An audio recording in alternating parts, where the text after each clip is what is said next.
Chamu nyina mo bia kwaba Samria kopim 10 p.m. ya boaboa stories ahodo anu e fast pause ho and anwumre ye day ba and a Thursday ma remfi nyame admo china Friday European leagues near back enti bema wa last kwan na wa my update wo various clubs na so ye wo boa wo ho atwen games ahodo e ba so this in fact obi e boa no ho na de tie ne se players ni bi tutu kwan kono ho a omunyina ba bedu ni nyina ho ama ne bo enra ode mae ahoboa no se ne yesi ko ene Thursday intino trainings awodo akoko so ne pre-match conferences ebeba so ochina ene nsema ahodo e ho nyina ode breye e odwumade so sign Champions League a shall say next Tuesday intino a lot of the Champions League clubs no ebebo on Friday and Saturday send a on meet manya enough rest now for Tuesday or more ball or more Wednesday ni de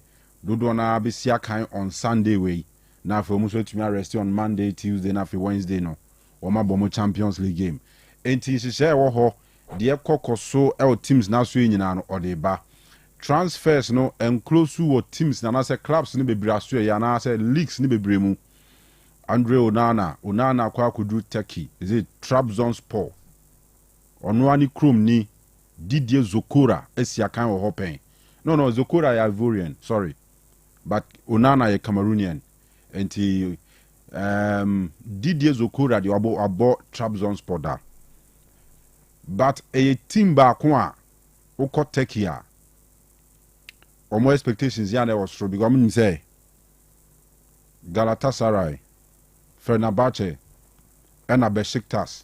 Omi teams akese mi enzo mudi omonim but o ka team otoso en9 e take man mu a omji tum se omoa sometimes omutumi fasa afo ni nyina wokra na omde aye bibi enti Galatasaray team kase paze hona Andre Onana ekosina kan Onana de okọ ziwa free yeso ye ho atoye na kwa na waba no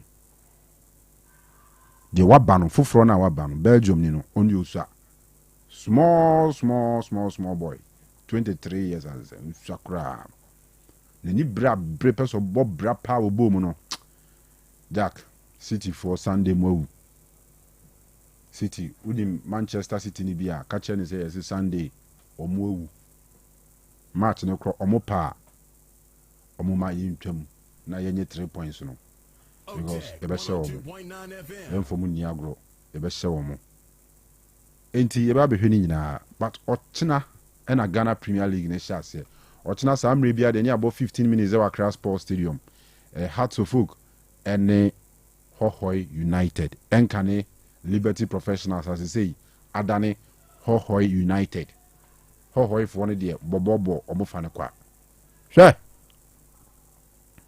and then a Hearts of Oak for a power mu jerseys on to ma home and away kits on measure for the upcoming season no everybody be hwe na yensu yaka de oho nyina ede afa ho akyeremo eno achi empenifo ayenhyehyɛ sɛ mi wa say supporters ni bebre kra to bi dada house for supporters wo mo atoto jerseys ni dada omo mo wankran no wo mo ahyehyɛ mo de twitwa pictures e bi de aye videos e de atoto TikTok Facebook ni other platforms IG nyina bi gugu ho house for no kyerɛ sampa omu team de wo mo pɛ na mom omo ne bobobofo na ebe botena bobobo uni bobobo omo ne bobobo nze Kpandu Hohoi any those areas ni nyina no eye bobobo omo de omo nwom omo asa bibia eye bobobo ye wa gbajafo ho but bobobo hwe bobobo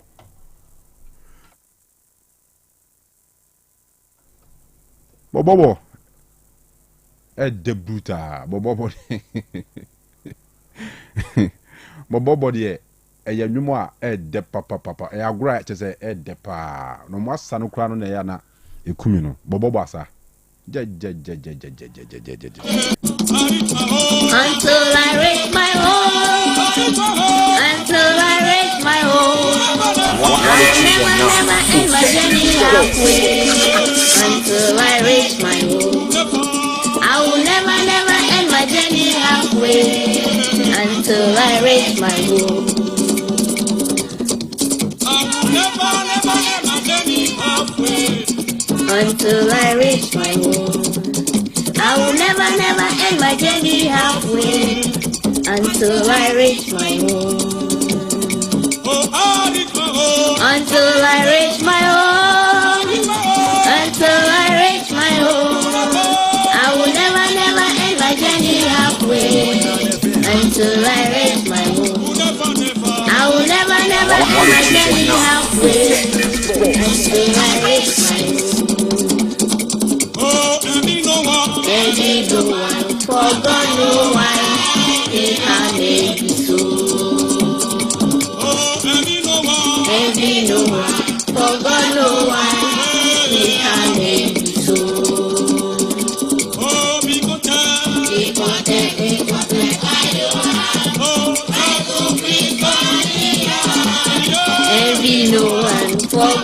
Yeah, so sound here, Bobo for no more eternal move see from our crash sport. Is it chance summary? In fact, the league, I feed here, send a FA president a kind, Mihunisa, Safi league, a bit my the best ever.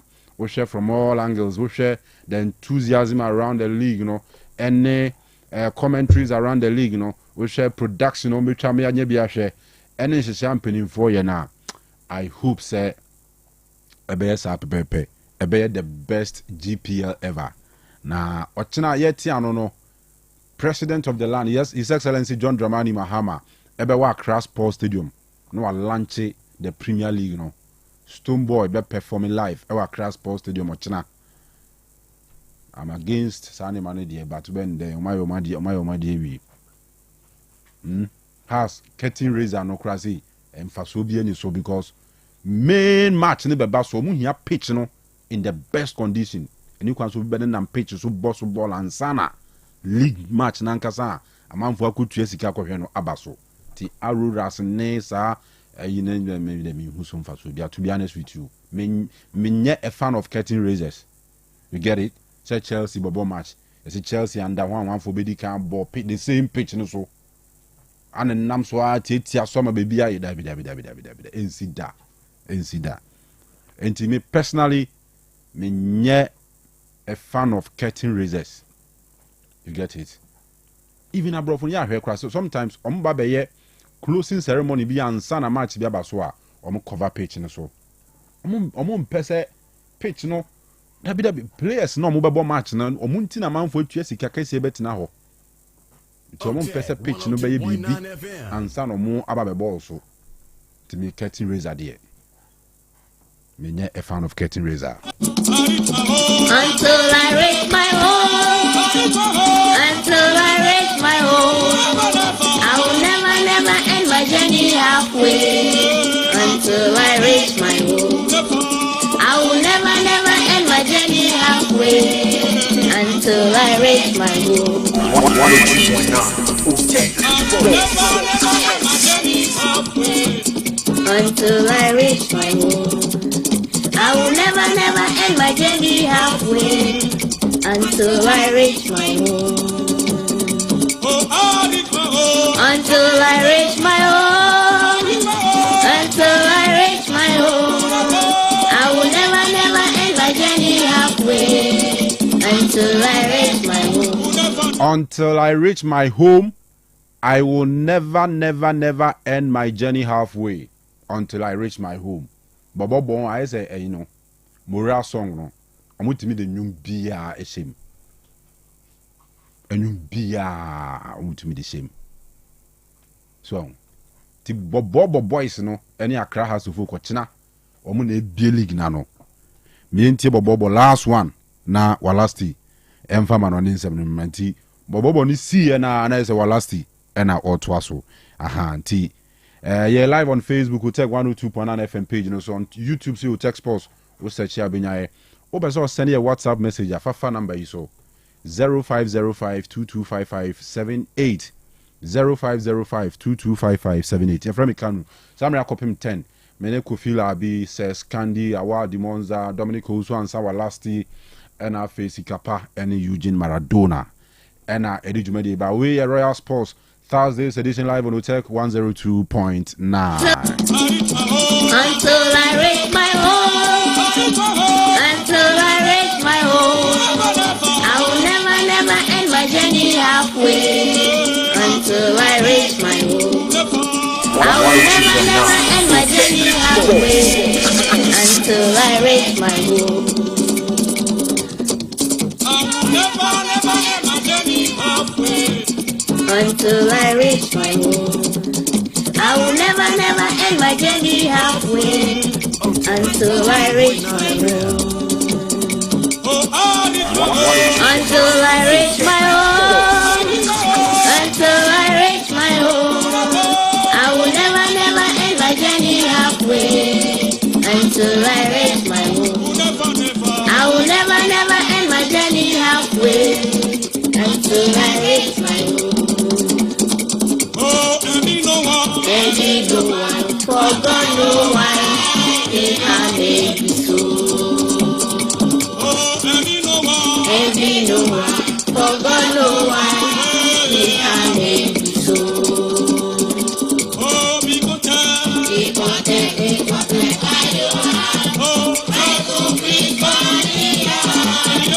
Setting the trends that others can only follow. Otec 102.9 FM, the pride of Ashanti. Yeah, call Amrane Nafi and Anumri and Samano Kakray and Sakarinano. Ya pomote eri sansamane nyina ananso atimi ya bakama na chasari etiene se bibianso atimi akoso mamen fantu animo se no onsa international break nyina ananso atimi apanawie ya entia kobane se no men fantu animo se ensempina ananso frimo etimi abaya de sansamane nyina no ananso etimi ya ma ya baba ya adwuma na afe no ya tire nyina nso atimi ya bakama enti hyenenso de etiene se yujima trouble and consort enamre no otimi nka na chesaudi na nkasa no opese uram wa amane na fe okoba adwuma ewo nkrofo nkroso ayu jima travel and consult no ana mede to ane nsam ne mpanimfo nso no ebetimi atinkoma na chesane nyina omatimi aye ne kama ade ama ohye ne nso esam wa nkasa no opese uramo ewo de yetie ne sam aye Germany a amse Germany no aye nyuma ko bi ahodo bi ho amonso penipa amwo de etie ne sem aye adwuma wodo ade mu omo afe paako o ba bebo adwuma me ba cho UK de no mu amoye mo skilled workers no lectures and sound nyuma for no masam ne ye kan no amo bomade de makọ Poland no ye ji work aye visa ade ama na afe wo de awramo ama bibia nso atimi akoye kama Schengen country pay ana opese ko say ye Germany say aye Netherlands say ye France na say Spain no me ba cho aye ujima taso ana chesere nyina onso otimi akwama bibia nso no atimi akoye kama memfanto anemo esa say ye UK US of Canada ni Australia no eye ujima temi memfanto anemo sanyemre no omo say latest offer edo omo ankasa enso table no so no omo say sa wode otimi nka na opese uram UK omo je visa bosome paako adiama na requirements no ene say ye jo passport na fe wo Ghana card no ade account yenwe total package ne nyina no ebeye 80,000 Ghana no wode mu 10,000 Ghana ka passport and Ghana card no na fe abomaden ade aye process no ade ama o kama me patcho ne nyina no na chese 80,000 Ghana me kan wansam no o air ticket ewo mu sanso no ana de yete visa fee ewo mo me patcho hotel ewo mo documentation sawodo ne nyina nso ka 80,000 Ghana no enti we aye yujima taso ye ana chese amori we no nso no atimi ya baba hwim kama nti bomaden na afi no onso no mo ne nkoma na afi onso wuremo ewo amona ne kokodi dwuma ema bibia nso ntimi nkoye kama ma me mfanto ne mo ese yetiene sem from one anwumre ya ene o matin komande mom chene nso ese asoye ne ye mienu e wa asantema ntamu ha me ba cho oram e wa yetiene se obuase a onsem obuase na nkasa no memfanto ne mo se eye yak tawasa eno ene de yetiene sem Canadian bank ne di hwe ne mo no eye yak tawasa na last floor obenwu ye ho sanso no ana opiem e wo kumase a me ba cho no interest o ba so fly interchange no so no de yetiene sem onsani faso dan eno eye bookies building no me ba cho nchia so ne nchen wo pe ana obato ye ama bebia nso atimi akoye kama o kana na ofra ye ne nyina ene sam 0553 944 608 and answer 0552 098 102.9Fm we no Ujima Travel and Consult no and I made to an say Pomatina Feniam and no and also Entimin Cosomaming fun to animal as a Tonne Keba Mechano every diamond scientific keba and research clinic Casue Bebacho Animre way Juma Pre Nature Saway Mbre Esekusia Yabano Suo Bomono some Nonum Tonne Keba Mechani Benina and some Ababuapa ama wene telefono asanya pejana chasa wotene nyina no eno som atimia baye kano na de yetiene sem wankasa no wo ho otwonson tentem na twosanso no ana waya setaye o ya wachin kasa na nkasa unya pens ukotodwe no de yetiene sem wotena se kakra bia o se unya pens o ukotodwe no join sa woto no wanya accident bi ama wankasa no de yetiene sem o parts bi wo ho a unya pens awoto oya no unya bi wo ho a tonne keba mecha no ana chasa wonso no mama ni amane nyina no etimi akoye kama tonne krebeboa ama chese bebi anso otimi akoso pema wankasa no o mensam ne nyina no aba from ama ema no ama de wanim anso aye from ema no twitwi fa so ema na echi sa sanso no ana de yete ne sa umra fie no na yagu fufo so basabasa eye tonne keba me chane na na anwumere no me de tudwa sam oba no mpena fe ni amane nyina no etimi akoso kama tonne kano aboa na fe no me se aboa boost immune system no ama bebi some atimi akwaso kama bema na sorry ya na sini trase all fall down e koba ne sana me se enmonyam bia nim entinum to ne knibe ebeboa ma ne nyina nso no etimi akwaso kama hye ne nso ese ema na amonsom moton ne ma wo kromo che ne kyesa momra fie no ma ye mremremremremrem afi obaya no na kyesa wo de woto wa na wo dade bia no okunu na kyesa wo din na afi no ene ama ntimi nkwe no num to ne keba me hye ne be mo amu gina gyawo ansom apo adwuma che no eye to ne keba me hye no ana mo no ema na mo mensesene nseso ye no eye tonne keba mecha or power skin no some atoso no no wo de no akwa te se kotre de no ekoba ne sana emwa ne nyina ene some nonum tonne keba mecha ne bia ebeboa ma skin na nkasa etimi atoso kama wa bre no ensom ebema odwa ama bibia so no etimi akoso kama chane so se ba bia tonton ropia no obenya tonne keba mecha ne bi ne no ompesa obekwa akochene montene so na afi no awiasana man ya power opa Otec femfidiam ha anam no opa say ya makomako say ya mienu say ya tu say ya nkron ana wo pe no won sabeka e wa ha na mama no de yatie ne sam fair doctors no e wa homa we so say ya to neck no ana wo penkyere mu bi wo ana sa wo de yare bi taw so ana sa wo de hie bi so a ono omo ni nkomo omo wono no enye akoma ni bre eno omo ye ne mama no omo de na nkasa no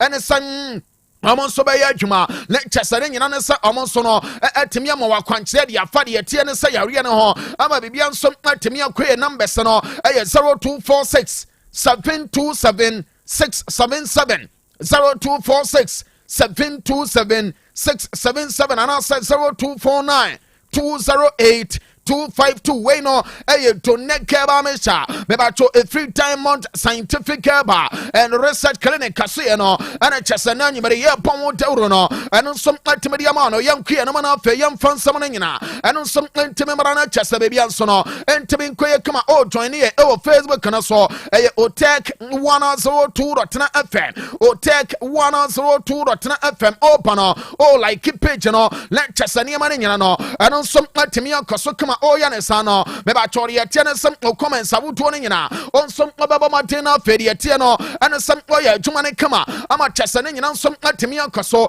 enti to ne keba me chana apie kwan mo ama ye ram wa amana ne nyina no meba cho ena nyimere ya me no kase no owram wa yiwe faso ya le chese ema no fam no amsom akoso abo ma chese awodo wa bra we no aye yiwe fa Champions League no ema ne de no qualification run ma chese no de yetene sem anyimere games awodo and some etimi abaso ama bebia some etimi akwaso kama mama mfantodwa asa de yetene se PK Hiken omoma no omne aleti komano some boya game no ente 1-1 hye so asa Frankfurt some man tena ho ama madwe de man bom ekam you know beba cho some etimi take mo pa ko chane so asa Paris FC and some any Austria Vienna no no ana chesere nyina some ade ba ya mfanto ne mo asa United bobo ko de man so no etena ho ama chesa side netting eri SK brand apom pakua amon some antimi ante yanka no lecture de yete ne san Roma and some sport man nyina no de yete ne san Fedi kana apana wiye was sa game na mame fantuja ese Roma mano passport mano e kana bako ama chesa amonsum entimente ya te sansam ne nyina no eno nsum etibidi abawe no eye UEFA Champions League no le chesa ne nyina eye mano fam no ane ade ne nyina nsum etibidi ama no afa ye baba ya adwuma ne mo hye nso ese YouTube no mame fantu no mo ese de te ne sam nso ba dwone na afa no ene ma ne nyina nsum etimi akoso ne nyina ene se YouTube no aye Otec Sports on YouTube no on some ababa dinner fe no ene am no some atimi akoso YouTube no aye Otec Sports ye mfanya adwuma na fe okwa wa subscribe me ba cho subscribe ya na fe wa bomatin enso atimi ya adwuma no wa bra na o share no de atiane sem o comments awodo no nyina onsom otimi de ato ama chese bebia nsom atimi akoye kama enti YouTube no anonsom atem ama bebia nsom atimi akoso ye de nyina no anonsom atimi de ato ya mama nkoma no na fe no menwura mo na memfansam no nyina anonsom atimi mrama bebia nso no entimi nkoye kama ananyumere ya me no kase no de atiane se Manchester United goalkeeper and did Andre Onana no on se papa na kwakopie mo ewo Turkey na me pacho oti play mo kono Eugene baba maden na fe no ono nso aye adwuma no nema na nansai o check WhatsApp no me de bibia send o ya ma me na niema ne nyina eno nso atemi akoso kama entediatie no ene sem Andre Onana ene onuate aye play mo enso pm ewo Turkey wa bra o ram ewo transport akwakoya adwuma no na chese picture no ene daso no ono ne family ana fe agent no ana chaso mo nso Ajiji demo awari yatie ne sem o check ya aya flight ne mo no enti we no Otec 102.9 FM Otec 102.9 FM no eno som abeboa ama bibia nso no etimi ankoso kama YouTube no aya Otec Sports sana ade ne nyina eno som atie enti Andre Onana ona ni agent ne na chesom nso no eta screen so ama bibia nso atimi akwe no enti sikapa me de ade no asande o check na fe ya ne kama ensom afama me de yatie ne se na chese we no aya wa bra na oti flight mo akọ amaya ne tin ade de tie ne se aya take mo no na player ne kokodru ye no eho no mo ne de master udura o kai de omoye ma Victor Osimhen o kai de omoye ma owura ne tin ade entasin Morais no me ba chore ye tie ne se owura ne tin Onana wa kwakodru take na odru ye no reception nankasa no sign ade ne nyina no na sitie yenwura mo Turkey wa bra Turkish aye fans no amonsom aye transport supporters no o hwe hawa omo receive Onana na eno ana touch screen so no aye Otec 102.9 FM Otec 102.9 FM YouTube no and Facebook kre nyina etwago radio for no me ba cho sound no na chese Onana so no edina ana chairman so no bomaden agye awade yetie ne seteki yemomaden na fe no yentwane feed ne na fe Onana wa bra wodu ye ama transport supporters no enso ya adwuma ne nyina no yentimi enjoy be na fe bibia nso ntimi nkoso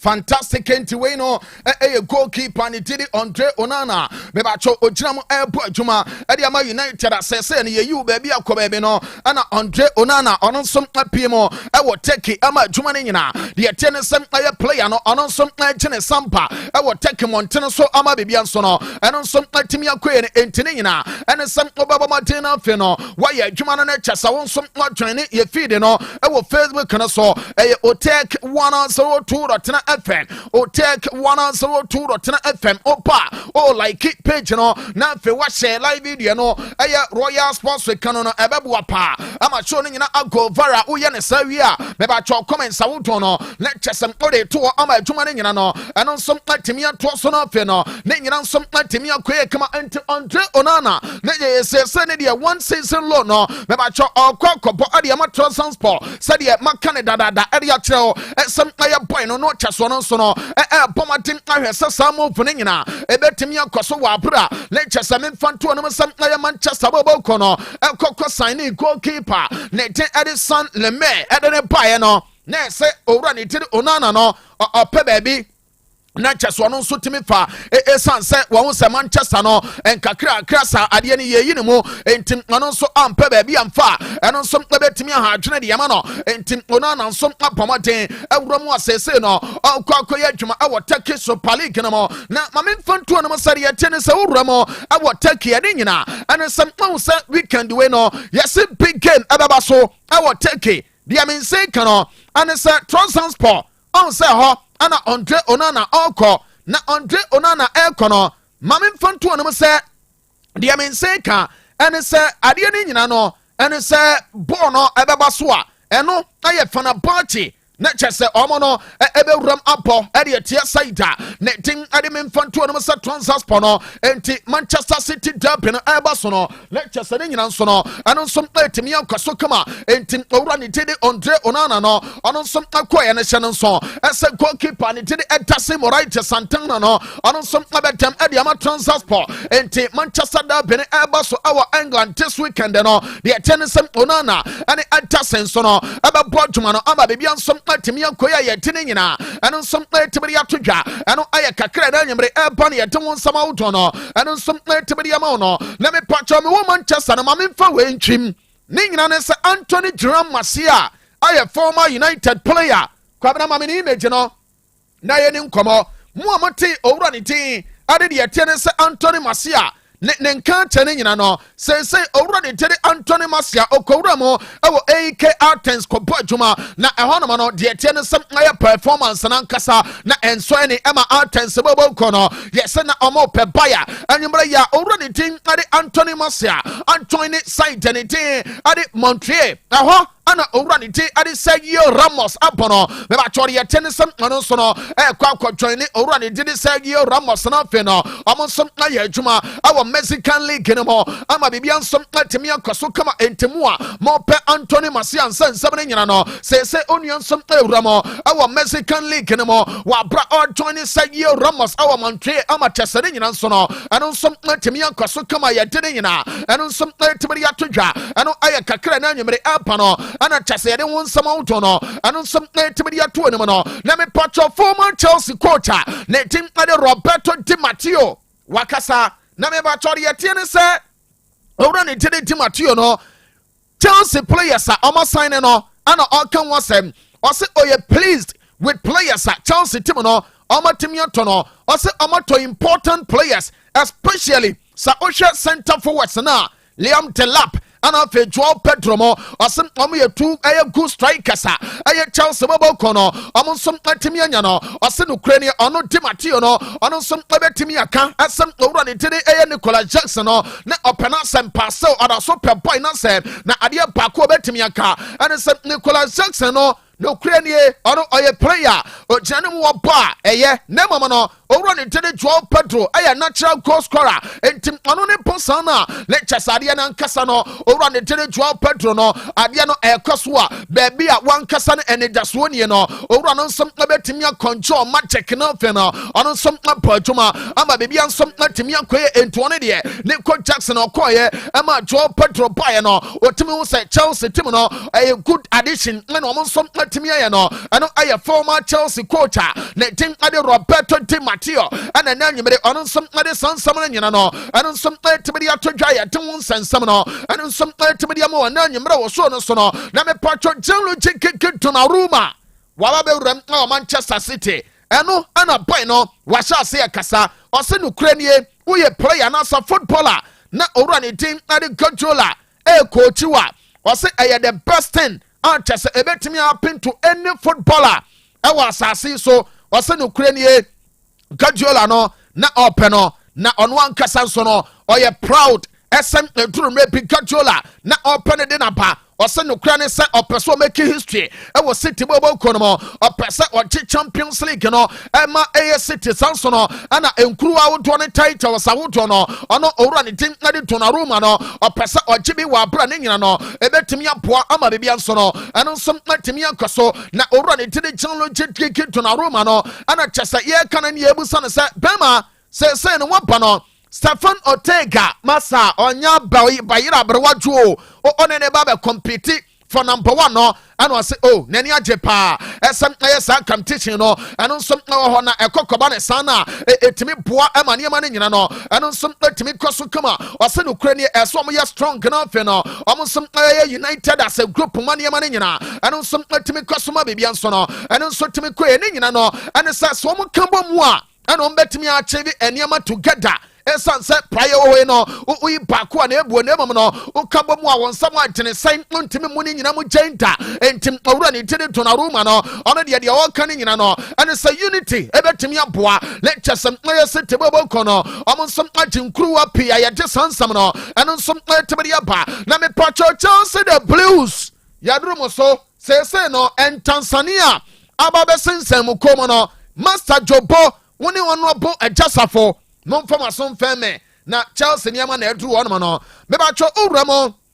ewo England meba cho efe no yete ne se ene omo de 74 aye breaches ade aba betu ya charges awoto no e makuma ko 74 ene omo de aba se Chelsea a breachi sa regulations no ne nyina ne se o chekia ne chese no agent regulations and rules awodo a chese Chelsea bobo kono between 2009 and 2022 and no under orani tin and Roman Abramovich no and chese ne nyina omatimi breach e enti kwabra ba ya matom no fe no what the image no watimi de atoso le chese yetimi kan kama ama bibia nsom atimi akoye ne nyina and say Chelsea bobo kono say ankasa en Tanzania no ababa sensa omo koma omo nsom ehwe ama chese bibia nsom atimi ankaso enti efe no ene wabra omade ba esa regulations and discipline update no eno no omade ba ye esa ene oma charge Chelsea let chese oma breach regulations no eno J1 and C2 no our football agents regulations no so enti we no amba modern no fe no omo som atimi aye adwuma ne nyina and sa signing sawodo omo ye no intermediary sawodo ene eniema wodo na eso mo ye ne nyina no third party ne nyina no etimi beba so ama ne nyina etimi atodwa 74 charges and a Chelsea bobo kono me ba aba sensa mu koma sese no omo nsom na ba yi ya no na me patcho we ne ba no ebe busa se Chelsea I say between some period no Chelsea bobo kono agye you wait for Champions League ehiem wo ho agyeje nkuru ahodo na ekoma ne se ya ye ba ya ne de ye beje me ba cho there be the men say kano and say we no say Chelsea the tennisem ade na nkasa ekobo mu a eno ebe ye fine sawodo and chese no nsom na be ba ade ma Chelsea bobo kono enti Chelsea the Blues supporters no me ba cho enanwumre samo timi nka eni kwan samo nsom mo ya kom ama motire po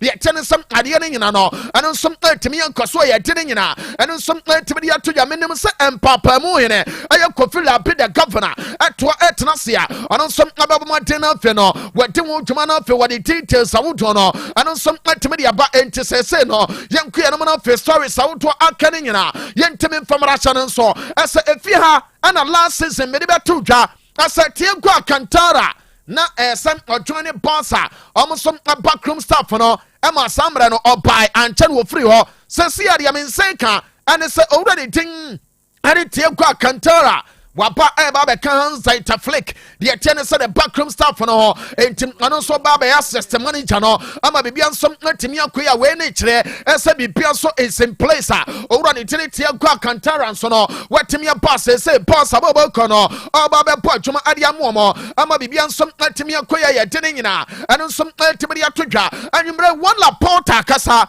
o say boss ababa kono ye adwuma said ye pay ya club no on betting me return to Spotify company when manimu yae lectures and yamane nyina no antimi akoso kama ne nyina and say no o check ya lectures project omo ye no ade baako eno eye boss history na eno ana kyesa opa kyesa dia kwakwaka aye permits awodo ana kyesa omon sankaye entesa permits no pass abobo kono omon sansom etimi ka ombabo madena fedi tenese kampono no aye bobo kono omba kwakowura mo aye adwuma ni nyina wasem o check stadium na le kyesa adwuma na nkasa no ano nsom aye in good progress omo ko manim amba bebia nso no ano nsom etimi akoso kama entienche bia no ombetimi aye adwuma na afe no omatimi present stadium no ama bebia nsom etimi akoya ye de sansam no ano nsom etimi atodwa lami yama ani ebusa no ase bema ba na wankasa wo hoi no bo na wo bo no wo musa wo no ofri Morocco nemam no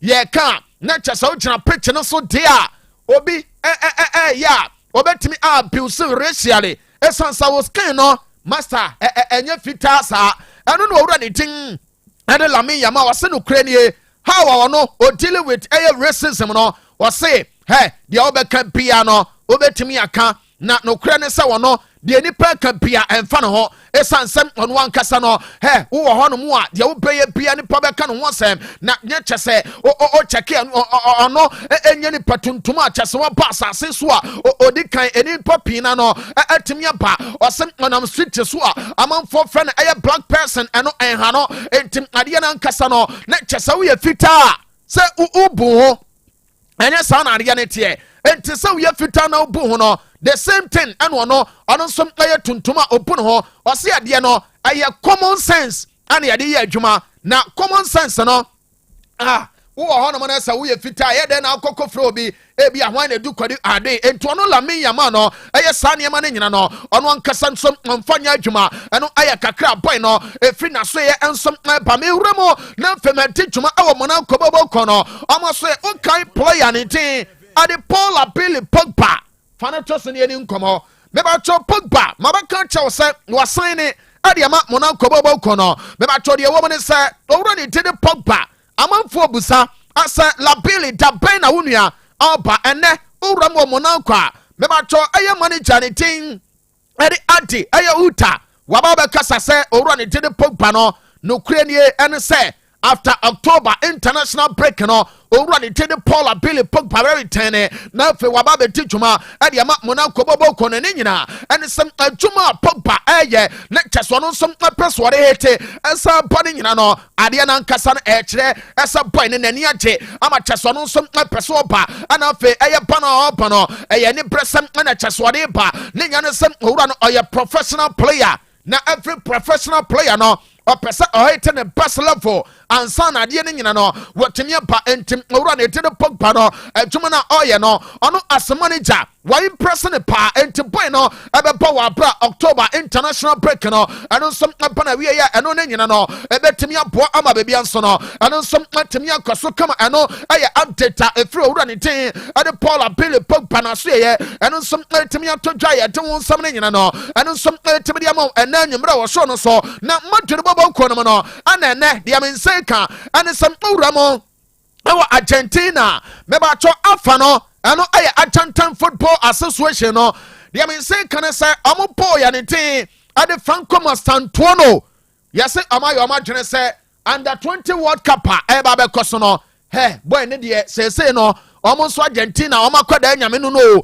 esansem oba Spain akwada nyame la me yama wo ho omo so dia say omo nya no enti Argentina pese omo de Franco Mastantuono akọ under 20 World Cup no me ba cho hye so essa World Cup no between 27 September ekosi 20th October ana sa tournament ne nyina no eno so etimi akoso na de me say kan say Argentina ayo madwene pese omo de Franco Mastantuono ekono de atene say sa boy ne kwa on say Argentina reach final boy ne be me say na 7 matches at the Madrid yes sane ma we ba mo no e ma ba mu we ba no yes Madrid bobo ko no afei ena mpanimfo no e ba betena se na afei amofa adwene esa Franco Mastantuono no amonsom ebeja no na afei under 20 World Cup no anonsom akọ anasa onko eno aya kakra na nyemre etodwa ane yetene nyina anonsom etebiri abono beba cho uram ewo beba wo bobo ko no mu a okay amede betodwa esa owura ne tede America report obo na de ma anasa bobo ko no de yetene se beba wo tim no ayo amadwene se ambefa player no amana ba de yetene se aya kokwasa sa ɛna memfa ntoɔ no sɛ Nasarfoɔ no ɔmo yɛyɛ ama boy na ama ɛma kyɛ sɛ yɛse ɛyɛ beba wɔ tim no ɛsubmiti documents awodoɔ ɛnso ɛde kɔɔ La Liga no ɛne UEFA nyina ɛntumi antentam deɛ teɛ ne sɛ boy no ɛne beba wɔ wura mu ɛwɔ FIFA ɛnɛ ma memfa ntoɔ no mu ɛsɛ FIFA approve ama American Laporte despite say Europe transfer window no ampa na wie no ama approve ɛsɛ boy no Bilbao and Nassar and then Oma wie ama America report and so no ba beya dwuma ade ama Bilbao bobo kono the men second support in FIFA approve ye no me ba cho La Liga no automatically almost some register no sanso no ana UEFA Champions League no the men second some obetimi awremo lecture ono some atimi abone kama ye tene nyina ano some atimi aba na Ange Postecoglou aye manager adema Nottingham Forest bobo kono ene oma pane wontoma ɛwɔ City Ground Stadium hɔ mame image a ɔmede pa owura ne ten ade Ange Postecoglou no wo ntoma no afei owura no nkɔmɔ a ɔdi yɛ ne nyina no yɛde bɛtoa so kama enti join Facebook no ɛyɛ Otec 102.9FM Otec 102.9FM oba na like page no no fe no what share live video no hyɛ ne nso ɛsɛm yɛka ne nyina no opɛ sɛ woyɛ nsɛntwerɛ adwuma yi bia ɛyɛ Otec School of Journalism and Communication Studies ana mede to dwa ɛsɛm oba no afei yɛtetew ama aba bɛyɛ nsɛntwerɛ ni ma pahyɛ ne nso sɛ wokuta wase anasɛ SSC certificate no wobɛtumi aba A-level for no mo nso no oba hyɛ ne nso ɛsɛ mature students a mo pro 25 years ne nyina no mo nso wobɛtumi aba Otec School ama bibia nso no etimi akoso kama watcho exam tefie twan resource no ane efe na waiting resource no beba cho obetimi abasan so no ana memfanto no msa wankasa no de tenesen opesa oba enquiry sawodo no obetimi afa numbers no ansa no waye nemom no o faka ba bia wo bia aba be se Dr. Mensa wodi ebusa ase ope asawase taxi rank no ye chew na okwa ofro no na waka che driver ne no esem obesi Otec FM anim ho wura mu na no nsabankum so ɛhɔ yɛ administration no ɛyɛ 0547 823 005 and answer 0243 842-007 number we no ade wo PM Otec School ama adwuma ne nyina ɛno nso atimi ato so Polovia ama quality and original justice awodo no ama ne nyina nso atimi akoso kama hyɛ nso ɛsɛm open mental awodo a ɔmbanya bi ade ama trophies awodo obanya bi Samson captaincy armband no ɔmo mo bi de chance whistles awodo no obanya bi red and yellow cards no ebi o football no football boots awodo no ne nyina ɛwɔ Polovia so ya ano ewo keo omni foko bookshop no ene dinhwe no na mpane nie o fe owura obetimi apomode na fe no said the person customize ne nyina no obaye ne kama ade ato okoya na waje na 0548 508 186 0548 508 186 boss de amede sorry so no aye Mikhailo Modric on say obo na oye player de ma Chelsea say player no ya suspended no na owura mu a yesi ne club eno ewo Ukraine anu opo ansana chese ono so ba be piemo ewo Chelsea ne nyina no eno eye Shakhtar Donetsk yesi say o ma yo ma dre say o ma the Ukrainian Football Association no kwa akowuram ewo court na afi ne bibia timi akoso esansa boy no ball chese games awodo bi o ho a enko body ma Chelsea a enko benya add-ons awodo ne nyina ene say sans term na ye de war player no Emma adie no say no okokọ tested positive our ban substance ho no almost say Ukraine or ban national team aso ye ana empenifo de war no ento almost say enye Chelsea ana aye ana Shakhtar fo ne say almost say kan na so munya no say abo omo enti lawsuit ebetimi abemo e de ama side danidin e de Shakhtar omne Ukrainian Football Association no eno aye kakra na anyimere no eno nso etimi aba menim salabi adoma so konto ba what the details awodo no nyina no ebetimi aba ye fancy the boss player and impenifo to aso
father was a fireman. He was never to go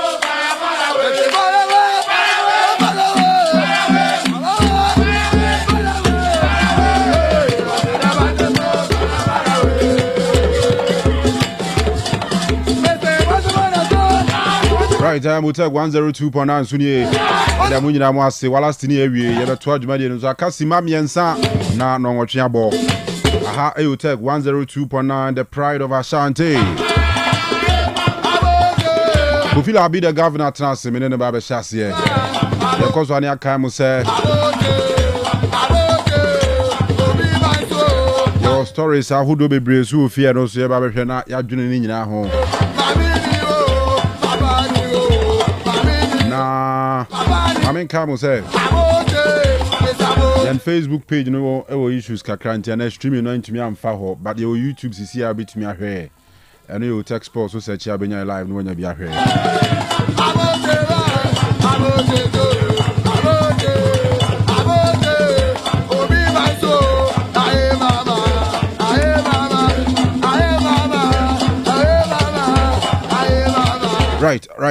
Right. Go be. Obey. Yes, I see you. Akwaba. Yeja. Boko. Eradi adomnia hwe no money be. That's right. Ora Kujofianu as I cover the issue of third term number BM. Obusa questions and I all cancel them. And I feel say Ora the doctor say about Kwanaminu. Wanya utamakulu. Bakuna medium Dr. Nyahu Tamakulu. Is a Nyahu name. Dr. Nyahu Tamakulu. Or say Dr. Nyahu Tamakulu can say obey one of the people may resist the FA president going for a third term. I mean Kate. And I could Kujofianu say he should count on no Kujofianu to support him. Case now you Baso me too. Omoko Congress to be or so for 10,000 before Congress. Dr. Nyahu Tamakulu Beka say at Haas level Omun discuss be like a third term near there, but eventually.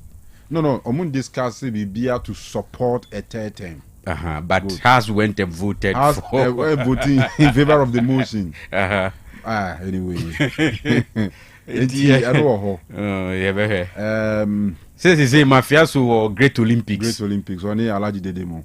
Olympics. Olympics are almost second division because what the Washa said here, or when the bed 10 times was your say. Okay, press. Oh yes. Yamiadum. So here dear. Oh Yamiadum. Nice one. Vivian who here. Oh Yamiadum. Ache dear. Kwame. Obi ahu here.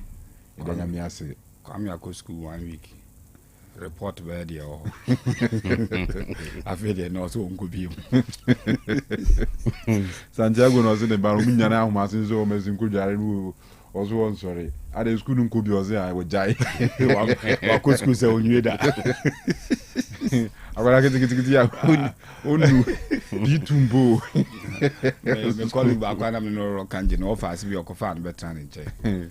I didn't feel more crooked to me by or school 1 week. I feel the next morning, Monday, and I say, Uncle, I was at Yaku school. I knew I'll go school 1 week or class 1. Or no, see, Yaku school. I knew that. The Akawa. And you know, I have our stories in now. President, was then our brand new Sim Kunyasu Hano. Now, on my peninsula in Central Asia or the presidency, Anomo Edwin Ghana home. Sure. And we make comments about Ghana, yes, sports infrastructure, and some people see stadiums in Ghana. Ha. Na the woman say, or the Takwa, the example says, a Takwa stadium we almost missing for $13 million, $60 million. Or say, Ghana buying quite a stadium about hundreds of millions of dollars. It is a Takwa for not to make we are. I was saying, yes, and now, Omudisi Binti, or target. As a minister, no, year costing no. But also, movie any business, no. Could be a business. That's a Scandi business. Say a business venture. Sure. Oh, okay. That's all you're costing. Yeah, costing. And you're costing for some stadiums via OMBC or minimum. Set aqua no cry. I think said the actual cost na 30 million. 13 no. Yes. MZ taxes be near the Becky can home. Yeah. Inti everybody share no so na. Yeah, because maybe we issues with maintenance now and cost of money na ye pay more no. You get it. Yes, he hear more. He hear more pa. But in as much as he hear more no. Dada na wo ho nyina wo se ehwe no yie ni ehwe ni yie. So what you say. Inti everybody share sa story no. And then Karim Zuta kasa. Tinia I'm the pre-match conference, right? And some be a team woman. Charlie, and easy. Who tell the commentary needing make way to make deductions be about tactical issues near there. So we meeting crowd with the players, master player be uncanny problem about the tactics near there. The could be a robot trainer who's a trainer the way is bot train who's no catch as a coach. Yeah, was my men kwa now some called on near that deals me no more addressing in 90 or more trying to who say off season pre-season mana because season the just shall say next year and Saturday it's not a shall say the bomo year Saturday I sure no so and then brekum for say kotoko yo mo that will brekum ti omo twi omo time o me she kotoko last season kotoko last season pie. Ti almost kotoko for ye den. O me show. Ti eno so e be ba be hwe no so. Eti ye nkwa no nimra na iwia. Ana hwini o bibi o. Bibi o. Bibi o. Unana di oko. Unana. Onko Professional footballer. Professional footballer pressure da so over off season na be bo atechim ball and you show me you know that's United player loan keke no okobo oh senior say we say you do akoyi oku nyama obi no the jaiwa no you go dey obi akoyi oku ama ni be asa akwachi ni biom bi sai o masa anano masa achibi mu kura bi untumi emuni na wie ai emu nyina ni o ma wie omuko as time goes so am just obekọ ba chi de nchiw sa na mbeza mechire aha tu na no lo mbi wo ho no mo a eyekọ ti say Anthony Liano ai kotoko boys o mo dia ma okwa wi sa young players tu no mo okwa United on loan you can see say o mo call for development no ma saba you get it aha lo mbi wo ho as James call Wigan money ade lo mbi wo ho no mo a wo kwa ba lo mbi wo ho no mo a wo kwa ye prawachi ye chese wo be bakura wo be found yama na akọ unana jeni bi no all right so yes Chickle one do fantastic station or bon shop ni manya asem so nim Chickle formerly of Sika FM Fox FM Chickle yeah a guy brutal Chickle one or on the TikTok the on funny agro all right so go visa bi wo ho dia mon community ntie bi ya unana de what's that make problem? The problem is the starting free and say, Sa techemu born over born Cameroon Park aquarium no so no. And a fast any injury no a buy. The hamstring no nya no. Until the manager was not happy.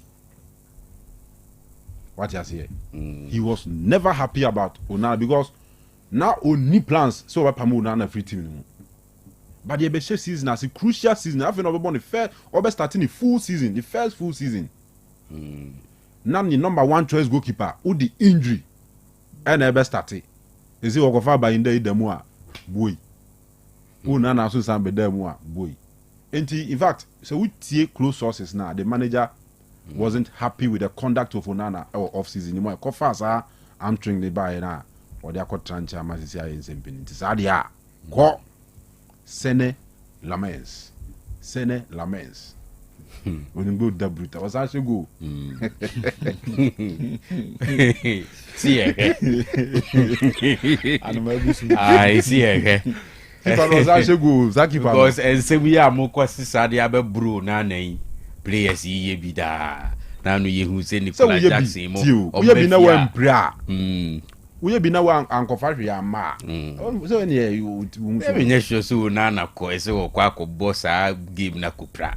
Na no yi mu ba hai. Uje Jeremy Dokumu ba hey woman nam potem no this season and last season Deportivo Alaves player be crab bobo bi wa and Memphis crowd Memphis so be bubu yes and I'm say obo na nkofa I'm fa effect bi ama say ohun so onana wa mpira o Cameroon but almost suspect say sa akwawe no ball no ko bobo so no and ma pre-season time do na hamstring onana na mumpeda dada enye we we oba no hu say be ma mpe onya wo beja wa enya de mema na gina so de jaw don't give the person a reason to quit. Sure. You get it. You understand that Amorim you one person that will keep faith with players even when going there very tough going here very tough na man you supporters ni be brave na pandit ni too happy oba na no kwa there on say whole frustration and na man ka say sometimes I want to defend my players. Sometimes I want to give them up. Sometimes I want to quit. Sometimes I want to continue. I said, we manage sad any power with the players.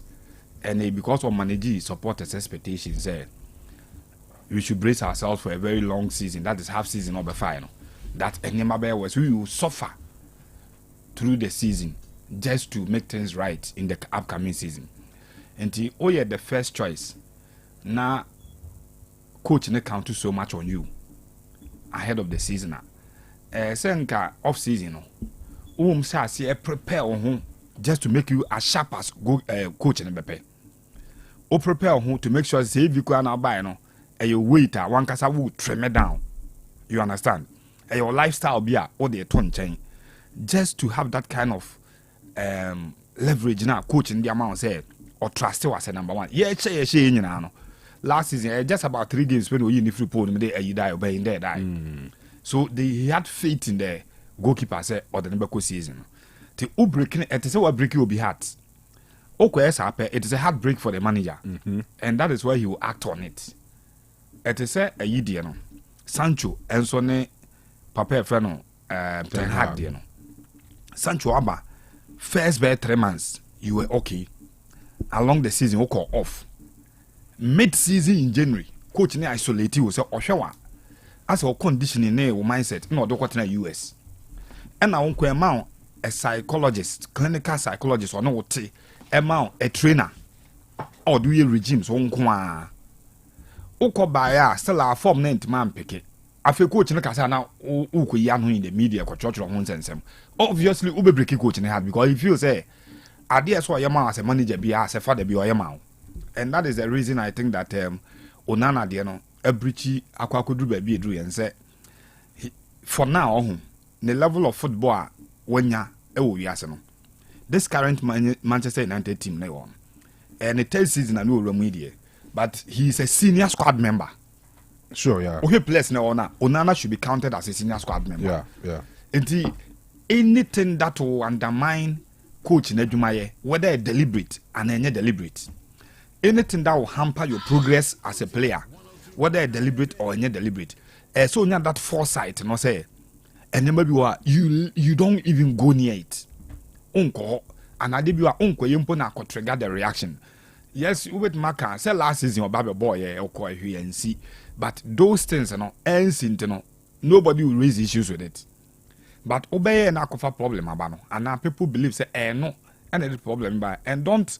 We can't sit here and underestimate the sports science psychologists at Yamamo Club, especially at Manchester United, because some of these things, Hobbit might take you one scan or had the development of your muscles, you know.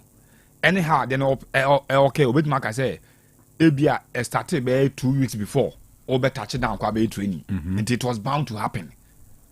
Sunday morning in a scan to me show.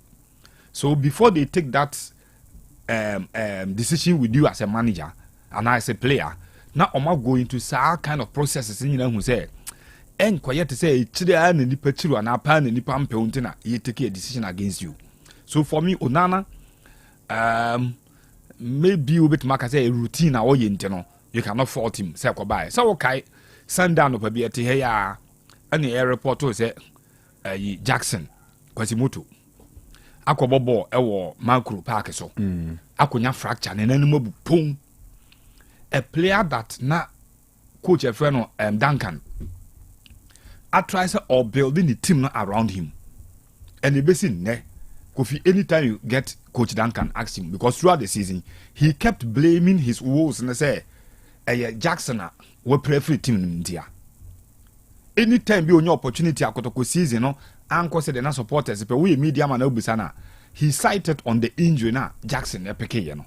So managers ni bi o ha onyanya trust wo mu no nya na so do ye adwuma you breaking a heart pe enema fall out one hia na enema fall out and dey me hun say enema fall out because manager no kwa when Lamin eba no asem o kan say on may street number 1 at Manchester United. He is one of the project for Manchester United, but clearly appending the signature or endorsing the move, which is the loan move, nature say manager knew very well so the number 1 before Bontin, but I'm an abeji post number them, and exactly what has happened now. All right. So for me, Onana, you know, ebi abet maka say inborn Onana kofa de na abeto no so. But he's one player me adane pa. Oh, Onana de that's what me adane pa. Onana de. Yes. Me Onana. Who we are down Nana. Oh, hey, so that means so I mean as an individual, you get it. Over penas as an individual, but not in the performance, especially at Manchester United. Sure. What you say? Na no kwase ko de na batwe wo bi kura o park no go ne kebe. Ombo ma owie no. Owie ya kebe So me no. Akọsọ camera gina ni mo so free na chi ba nto aso camera etwa am Onana drew image no mu a ana video no mu a ba ye na ade. And I supported because of more than about your one or two. All right, Gobi, have a young share in Kakre. Yeah. And I think say Chelsea will news numpa. Yes. And commoning I about the 74 charges are English FA in their PIM Chelsea. And if you look around, you listen around, it's as if as MKC be nam kwemu ba ebe tiegu Chelsea so much as a BBA scatter. Some are even citing possible points deduction and all of that, demotion, a whole lot of things. The Chelsea fans need be worried. And I think say I will see a fat platform way so now. EBB and say munum kakran man 14 or maybe I see so that we can appreciate the issues. So Ubekaya, Roman Abramovich, in May 2022, and England for no force no money ton team Chelsea no nye na adwin so obeton. Na ni nyina twa kowie Russia ni Ukraine tokwa. And around that time UK former Prime Minister Boris Johnson na mamuo and almost say Abramovich no or Putin hun kofu ni bia any idea any hun chrono ban seme kobani and eventually omo force papa ni say it was all ton team no, so the team was sold. And the last time na me kan e ho asem kra wa ha say wo hwe sike PM which is 2.5 billion pounds now. As we speak, Sikane da so da account mu UK ho. Na why Sikane da so ho? Na omodi omonsa atoso no. Eye se UK buy ne say ade no. Sikana epie mu no. E wo say ko humanitarian, works mu. Enti Abramovich in position ne say any Russia Ukraine war no victims no. Yemfa say Sikane kopim wo. In Fankobwa. And UK for no believe say any kwa say Russia ni bia our victim of and tokwane e benefited from say Sikano. Inti a home man so twe ni ade Sikano eda so da account mu ho. And eventually no Abramovich was forced to sell the club. Na e kwai ba hu say ye ton Chelsea no enema Todboli mu group ni so ba picture ni. Inti when they were in the process of mobile talk club no so me due process so why it so be so oton ade amount now pese ohwehwem on hwa say ade na wo koto no boni bi ani ho because why we ya ade be chi wo beda be sori yes what okro no de enti in the course of omu due diligence omu hwehwe nkrata mu ni no mahu say club no mo ba beto no omu no ma te sɛn omu nkrata asɛm te sɛn nkuntabuo ne adeɛ ne te sɛn no ɛna omu se omu hu sɛ ɛba no player tɔ ne ɛho noma na sikatuatua bi kokɔ so wɔ baabi a Chelsea books mu no ɔma ankapcha nti omu hu saa adeɛ no ɛna omu alete Abramovich ne all the people involved in the sale of the club say sika no omahu problems bi say nti yanti bi nto nkyɛn because eventually no ɛda bi betimi aba na o say omukotuatua ɛka bi so ate ase nti in order not to make it happen say ya beto club na wi afi o ana asem bi aba na ka foforo bi benti no ya detective bibi ya behwehwem. But let's set some funds aside so that one day sekobasi ye betua sika bi a na ye de say sika ni bi atua nti it was agreed say out of the 2.5 billion pounds no emu 100 million pounds on be di ato nti omu take over no and a third ball mu group no e aleti UEFA English FA and a Premier League no say this is enomo omahu irregularities bi wo ho omahu say sikatuatua bi akɔ agents ne intermediaries ne third party fu bi ho ne ade enti no omo enhwehwem no hu kwanfa omo de befa so enti somewhere 2023 I think it was July obeka that story came out UEFA for ehwehwe nkrata mu no omo any todball mu ekɔ benkrom agree say okay yes indeed some regulations were breached because sikatuatua bi fa sumasini ade a books na capture enti no instead of sporting sanctions no decided so be fine nti Chelsea tua 10 million euros ema UEFA tinete so ni UEFA fo awie in fines na ka English FA any Premier League no na if you pay the attention to details nkomo no crash say Chelsea for na boa English FA in the Premier League no with a no more be here to investigate the matter. I say Chelsea for na umako report to asem no. Eno mo boa impeni for na mo mahwehwem. Enti eno na sisi an FA ni de en awie ni investigations ena omode sa charges na ban 74. Yes, enti Chelsea aware and the Premier League is in contact with Chelsea. According to the report, no Chelsea for the documents, be emails, be the so must cite about 3 players: Hazard, Samuel Eto'o, and then William. Among players deals no payments be far baby books non capture. And this is what is happening. Eventually, no, what is going to happen? They say it be a fine. Yes. League 1, League 2. Say Ekobani sa it will be like say na say the difference in women say in some other cases and clubs na the report e bi on ma some trophy na chance on secret documents bi no ma o ma leak ni ade na fe authorities ni investigate so ti no e ba ni sa e say wo no uda so katakata nuoma so ena ehwehwemu no ama otua dedi but in the case of Chelsea ni de nkofo right from the one mbegi team na no omumpe omho asemunti ena omo ale team penifo it doesn't still take away the fact say so mo committee offenses and also mo breach regulations because all don't have anti evangel. Oh yes, anything omo yen fine yeah anything in the case of na make UEFA dey omo yen fine 10 million euros and a Chelsea TI. So what I say, no. But some koye and sana koye fine na ebia appropriate sanctions no man use we no and almost set bad precedent. Obi abedi bone na le to no ade no haba na e fine. There be we nyom ne di bone no. And sanctions no include fines. So okay.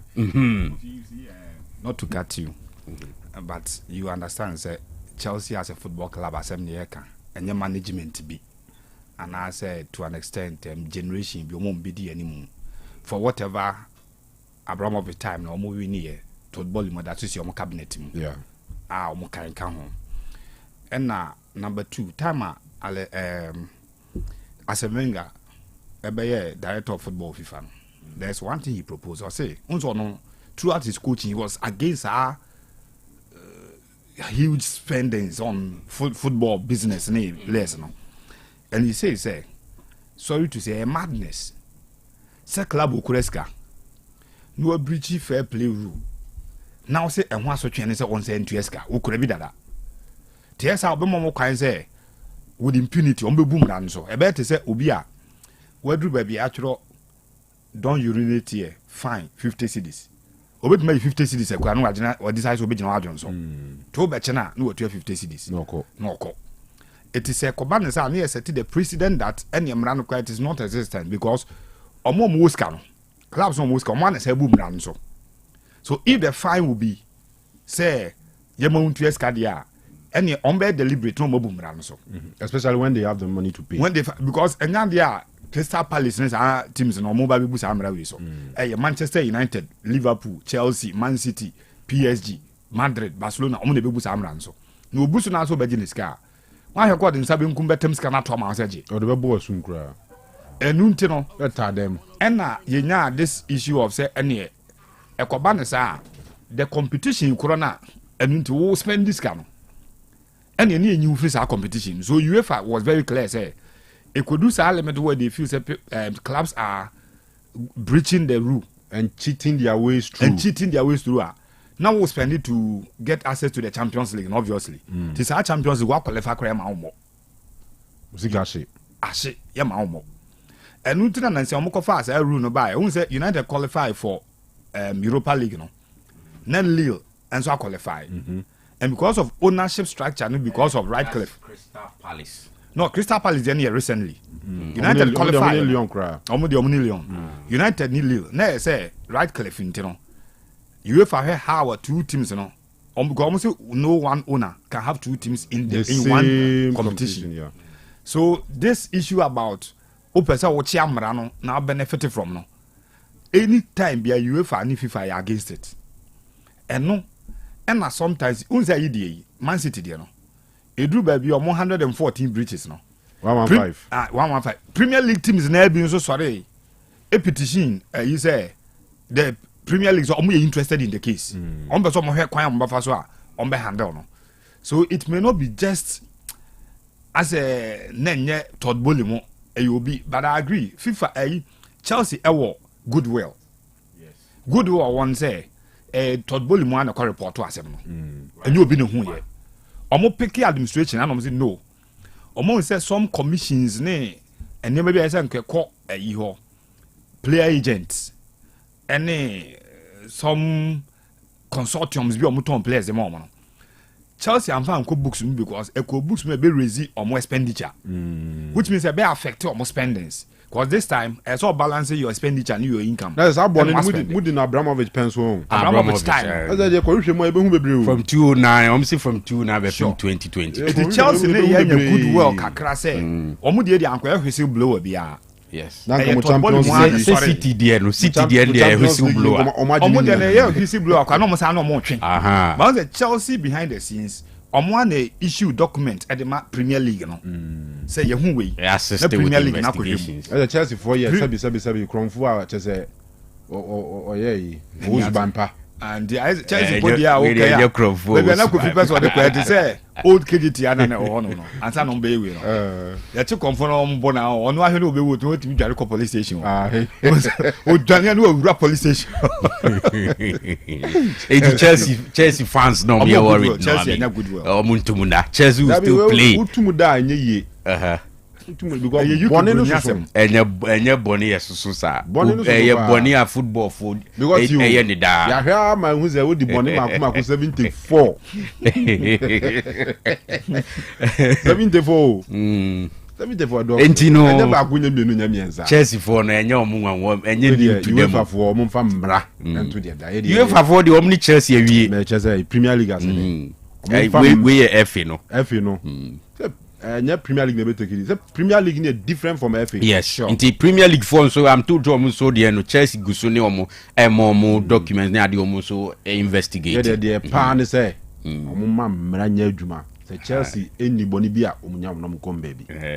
the Chelsea di bɔne so a asotwe bi a wohu bia no omo apply pep say na Akufo do so be the classical case fine Akufo do so be check Ghana you know be check the pep the classical case of Ghana football ndi ubenya o ya against an kanu bi mra say ayi disciplinary committee akas mo wie na appeals for na kutuogu the Premier League for 2 ayi for UEFA de no to say enya fine moko na say agwa no ti asem no so but Arsenal dia mo wu oh I mean it's definitely fine ever and from the one to boil no munim that's why they negotiated say 100 million pounds and to baby. No, you see Chelsea fans are even making prejudgments. Yes, the Chelsea system, the Chelsea hierarchy. Yes, and no munim the penny for beka judgment ebe no. So you Chelsea and to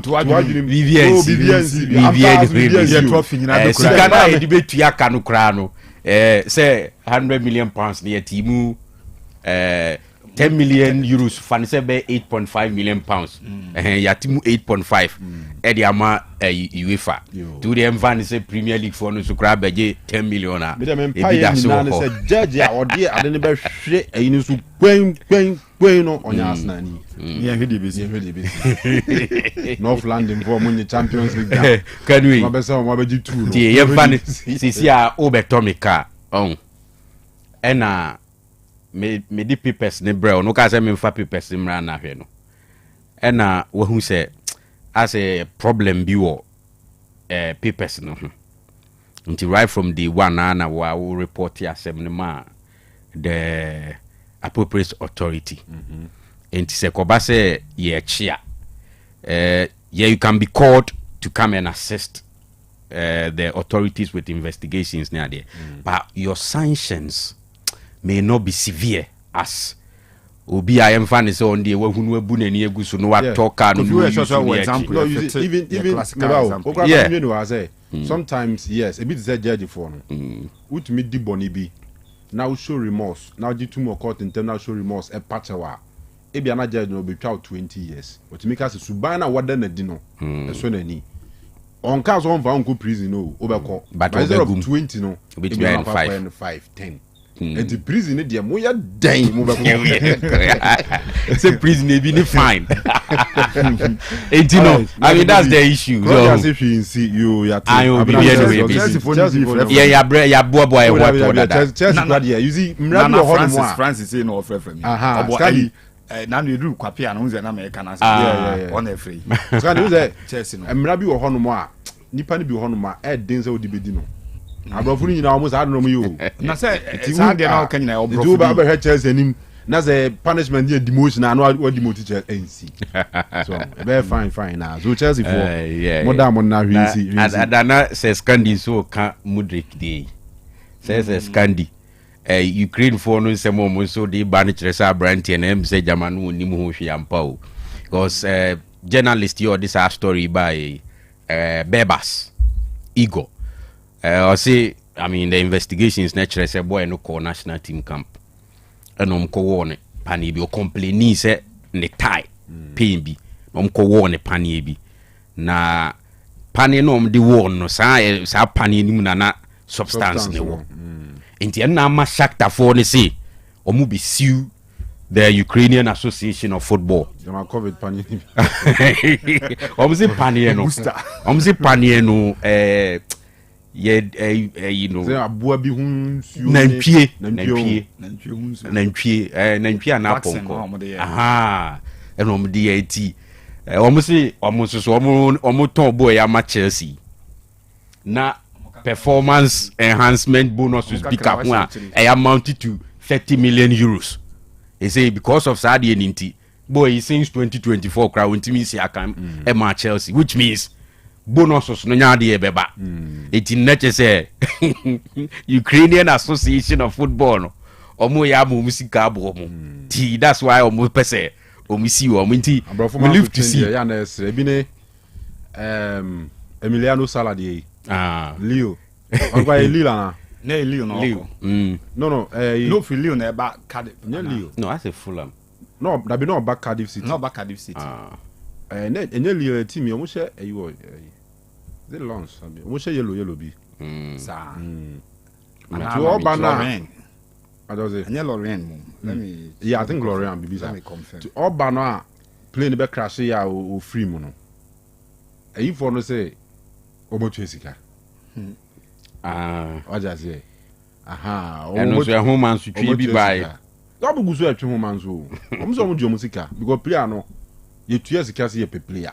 And a player nam kwan so ba no benya playing crash. Wa medru. Ya Jessica. Almost say goose sold and not returnable. And the money is also refundable until and then nonce, yeah. Yeah, nonce. Yeah, nonce. Emiliano Sala. Anti Shakhtar for no nyabatre. All right, Candy. What you can also na. Sure. Yeah, you know me tie wa last stories no. Na one of those players are who I friend no obet my first generational talent. Ebi ne say ye kan la me ya ma de. Say or a generational talent or the likes of Messi or Ronaldo in recent times or he'll be to say even Neymar. Now her baller Brandt and ball LFC Barcelona or the Necasa class of players no way. One of them story that was last year a shema rehopa a Brandt and friend Anthony Masha a P, I think not French football after Abranti friend Thierry Henry. Ni en shade nya player or sa fashion of Thierry Henry the nibi. Say front three na baby utimebo. And also pace no direct so far born or deba.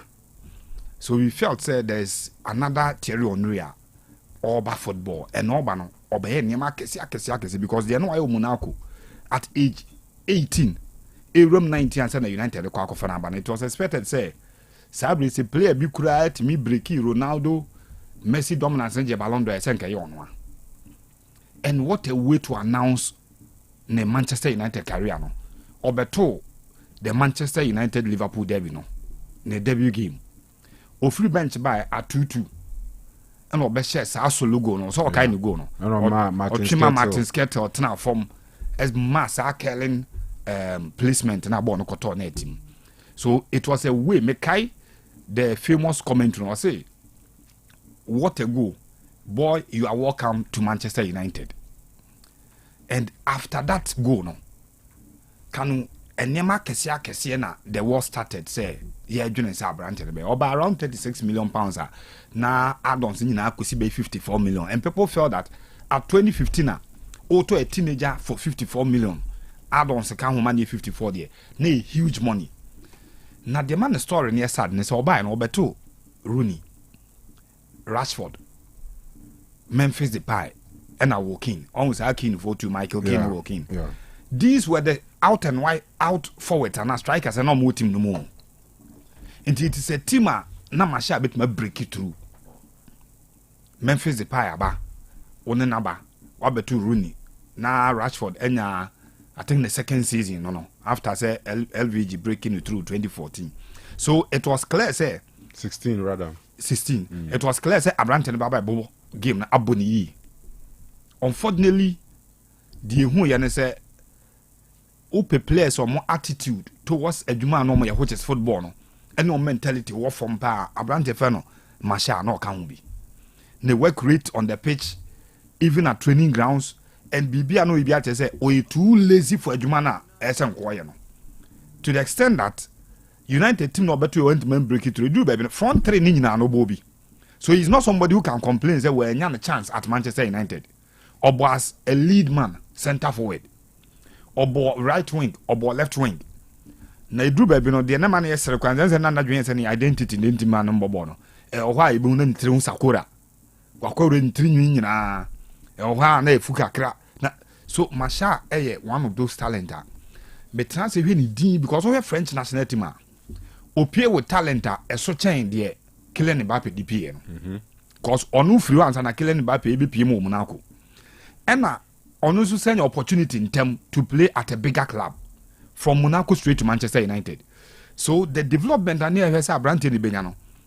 E o say adia at teenage Abrante feno Kylian Mbappe at the France choir or 2018 World Cup no Esen Kamasha na yesa ade no first.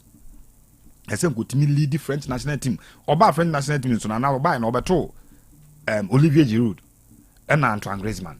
Griezmann obviously above from the side. The Olivier Giroud or Chelsea one on said any appreciable numbers via though France all-time leading goal scorer, but what means the numbers no and said at that time.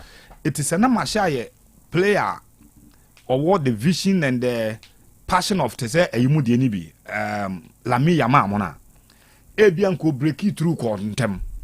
But he was lazy, and every manager who has coached him at Manchester United criticized him. Jose Mourinho started him say Jose while starting a Juman on San Otie on the only players for out in them. But almost every manager that coach Masha has something to complain about the attitude and the mentality. And Mitier, well, last story no yeah, Okupimo 8K antennas, 17 matches, no 19 matches in the just ended season, or 7 goals on 1 assist. They feel that it is not good enough. The AK antenna say Jamasha a player potentially. Nanke only say United kwa add-ons are Omni Monaco agree and not a can Ballon d'Or count. Yeah. Because they felt any progression. A bit maybe we are branded a bit maybe we need Ballon d'Or into Monaco did to say. So we need Ballon d'Or around 13 to 50 million euros be a best have the deal no more. Unfortunately, and there AK antenna Jana Kwame say Montreal not in any actually. So Akoka Sergio Ramos. Akobo MLS and Sergio Ramos. A very sad story. Because that boy ni breakthrough na no obey a darling boy for me.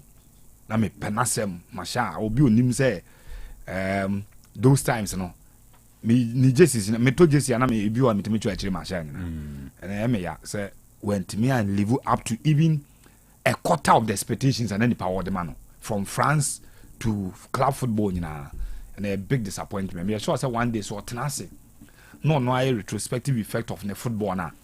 Onti min blame bia than say or be blame on one kasa no ho say e ono and enti man pagya na football no am na nru the pinnacle na ne nyina ehwe kanye bi ne Lami Yama mo age omudi nye bi ne say Vinicius Junior mo ebebo boy na Rafinha mo nyina no age omudi to that level like edru ba bia na the Ballon d'Or e tag omo say so omudi win Ballon d'Or.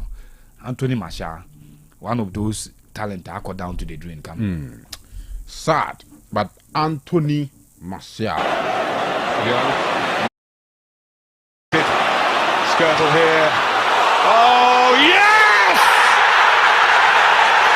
Welcome to Manchester United, Anthony Martial!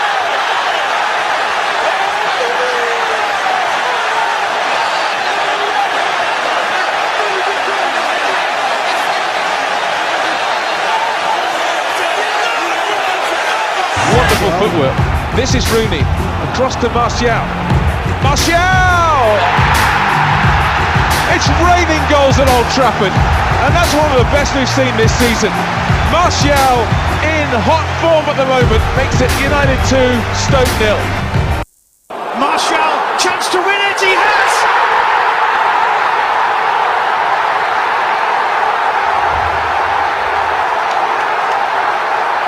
That will do it for Manchester United.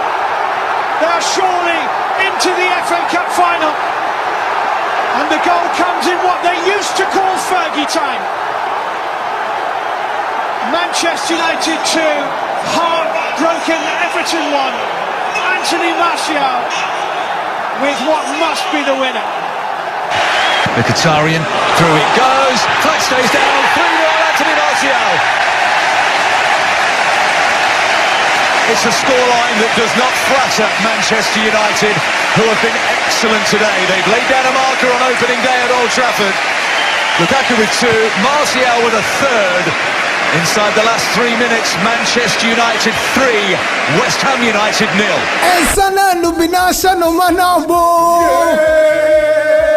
And some pain on Amuzu Bitters. What's it? Amuzu Bitters. Amuzu Bitters.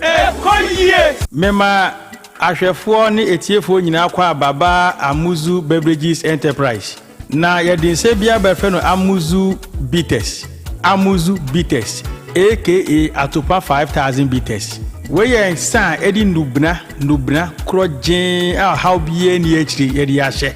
na etiefu a omoteba me hodie duduo na beji amuzu co herbs ekoshe omade no no made ibisu beji amuzu manpower herbs na ma konoa anaso na akoshe omunsa enne bakasa inuro mienu nyina bom atuni din amuzu bitters de koko hano so otwebi na ekwani de ose ni be masem ahoodin wo fom se otwa 2 tot 3 tot na ahoodin no epeja no enam damrama eni ododua ayedi aka amuzu bitters winti oba bi ose oni atenka be me bi a ose oni akono ne yire onya twabia sa atenka anasa akono no ebeni enam se de pepre eni hwintia edi afrenti abre insano ne pampana no ase ma utwabia enyi wanum enti se ukodwabo bi ase na opese oni so ebo ni so kakra amuzu bitters why ebo ni so ba enyi wanum amuzu bitters tot baako atopa bebre amuzu bitters obi a otiemia osi doctor ade chesme kuliko dua so a biye mutim anase constipation ewo me so onya amuzu bitters twa oye be sane kama obi te bu akohoma na so ye 7 favorite food a na ne kondo ne no matro otimi nidi onya amuzu bitters twa akotwetwa appetite na aba medre na utimi ni no obedi akaboni kama amuzu bitters eyensa ehwemu yie pa enam se nnua na ye de afre ma hoodinti onomu a tipa bia ni akire se me twa amuzu bitters che manya hangover bibia se ni ho se manom amuzu bitters ma ade achi hunam ye me ya dabi nnua na ye de ahyensa na nnua emma nipa hoodene ma insechi how setipaye uhubi insabrechi how se memwai ha manya hangover no mi hubi gweya insa minya meka kudro so a menu kudro so a menu mu how bia ni akire de otiamia onu bitters bia mu a no da no se na twa amuzu bitters na yede beba oba bia otiamia owo menstrual pains obuni se obre pa no onom amuzu bitters me sebo so meso a be ko fichire kama insan ya meka ho asem ehu nya dene ne buo so nya dene se dodo pa na opetu dia no aba santase apampatia na wa frɛ na my 0247 776743 0247 77 6743 amuzu bitters ekoye apomode mapade enoane hepa plus mixture apomode mapade enoane hepa plus mixture Hunia, Pavi, and a black smokes Mr. No, malaria dronana. Anne, say nam sa, who be the same wife, you tested positive. I am no says he a malaria morning yina. I'm yina negative. Adia, 1 hour, hepa plus mixture no, and what do you swabba? Cynthia, I was so immune system, a strong debia. Anti Pavi, a support to immune system no. Na plus mox no so, to malaria no good. Malaria symptoms, at a say a tipaye, a fear, one more tour, and 1 numsa. Achakura 4 days, na Pavi, and a plasmox mixer, 1 nomono, to malaria and asakura. And yes, I diaku doctor. From 0542 778572 and 0542 807907. My dear Grady Pa Pavi Plasmox and Hepa Plus Nina. A pin for about or more manufo and Quadawan in Field in Nunca. Our pharmacist and her bar shop. FDA, I did Jordan Cratway. Hey, Opani, Mashusha watch. Perfect series books here. O ma me ko to bi ma me ma no. O wa jajai. Aboa wa mo se what to make kan kama. Wa kabrofo. Na nkontabu okra de. Ejajai. Wonderful. Mese Ghana for GI perfect series. 102.9 Jai. No de animdifo e na twe wa nwoma bia. O wa crèche, nursery, any KG, books bia bi. And o wa science, creative arts, maths, RME, history, coloring, computing, OWAP. Ni nyina. A free basic 1, equals basic 6. English every basic 1 equals junior high school near ban combined so or ni nyina bi English nom and maths nom me say books be anywhere perfect series any bi na GS and naka and so am approval into obata bia nkoto bi maneba and na say we there school bi kura betumi akotu akoton amani students o na eno kura de what table no so say hwi wo mo sa set mock exams, terminal exams, and midterm exams. At the mass school so e hia wo mo mo a atufo nko aputuoja station ho a enkran dance mine first stop any omamu ba bia ye tonto books bia for 0243 299938 and 0540 755 465. Perfect series. Your world's future is secured. Okrukese ma bibia ye hwehwe internet e ade ehun hia pa. So we streaming favorite shows, so we book game and a video call and on wadofo be ya. We hear internet ano ding. Obetia ye adwuma frifie wabra wonyo haw bia ye de abafu mfidie nam abafu kwan so e de daache ben ye nwumarefo e wo homa abrebiara emmo bi na wo hia ye wo homa oman mu ba bia wo bia hwehwe Kenny Rose Wireless 0208 282810 Kenny Rose Wireless internet made easy. Ensana nubinasha no manabo. Ensa bem no. Amuzu bitters. Você? Amuzu bitters. Amuzu bitters. Colhe. Ensana nubinasha no manabo. Ensa bem no. Amuzu bitters. Você? Amuzu bitters. Amuzu bitters. Colhe.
Right. Kovi, we are back. Yes. Scandini the monza nyina wa ha. Ye ba be hwe ye die ni mu. Na said me kan ni tu dwa no. Penifo pi akasa ye ba be tietie bi. Karim Zito pre-match conference. Emra ye etie Didi Dramani die. Aha. Na you know Oma san start you pre-match conference no. Jina wo jina. Adena ni ye yo mudin sa na. Jina wo jide na o. Premier for no crowd ya na ye kakra fine. Oh, but senior at least, I mean, for a professional football club there, I mean, the way should not be at the bay also difficult. Under normal circumstances, no, pre-match conference is quite there. You open to the media. Yeah. Now, media person will be to me about baby's coach in the question, no about baby's. Yeah. Mudia mo ya say, more communication team na your mother, any problem with that. Kamunye ni ye kakra so. Mudia mo pe backdrop kitwe bi. Mo ma coach table ne chair nice to me non tena so. Mo fa microphone sin anim, camera sin anim na mo nye na nyefe. So what you say? Aha. Because if you know show mo say o say coach kasa nti o so be bibia dia ba bontin, which doesn't befit almost status. It's not nice at all. Nice. Well, nice. For clubs like Yumokradi, Vision mo. It means something nice. I mean, say coach it to what you say. So, I think omo media team nko di coaches ni players e kwese baby bisa no kra no enya ne kwamu a open it to the media. Mo be buza coach ne questions are I mean, pro questions are people should be able to look in the faces of these coaches. No more certain questions. Critical questions. Any idea? I know the best selling team, the best selling game, no best selling. But momo the more person coach ne Kanu and Amubusano. You get it? Yeah. I mean, when clubs are organizing pre-match conferences elsewhere, media person be are 25, 30. Hey, questions. Coach about play about what betnase. Oh, mandatory. Oh, my money if fair. Echina Friday. The show is a more about games at Echina no. Or my modienne. But Echina Friday. Such as we Saturday. Yes. United bebo Sunday. City bebo Sunday. Liverpool bebo I think on Sunday also. Liverpool should be. Share. Oh dear. Look at how managers know. A bit tenacity, a relaxing, answer questions from the media. Nina in promotion of the game. You get it? But even we have you find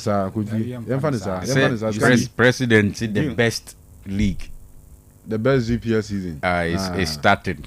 Okay. See ya find and the bloggers, YouTubers no more title Kumasi or more access to Kotoko no. Omu take videos of Kotoko now as a pro data. They enrich themselves. Timinim di intia clubs nankasa Premier League clubs will not see say it is a way of making something small out of it. And so now in here with a lot of quality, it will attract more people to come onto your platform to watch it. League na boni tranye if in turn the right of the league, you know, omoton media right, no, any digital space na kan ho. The only thing about league nankasa clubs na betimi anya eyo mo pre-match no any post-match asa game ni abo awie kwa oni hu kwase okotwa bi e de beto our platform so for ebia nka music promotion ana promotional purpose obananze na clubs no kwaye Kotoko for instance no mo camera guys are omu twa match in 90 minutes say no more editing e highlights because you free or start times start times free on enti kwan be da ho no but time and don't start times in seven. All your platforms only who can say a game where excepts of the game could have got to. Yeah. The disaster near ton game no dia kusi. Ya ton TV right no. At all the media space in their account. The clubs should take advantage of this and make sure some more numbers in it or more numbers no. Omoje no me ni year. One thing one of those clubs are old na na dey me fepa. Me bebia na mabo maxi din.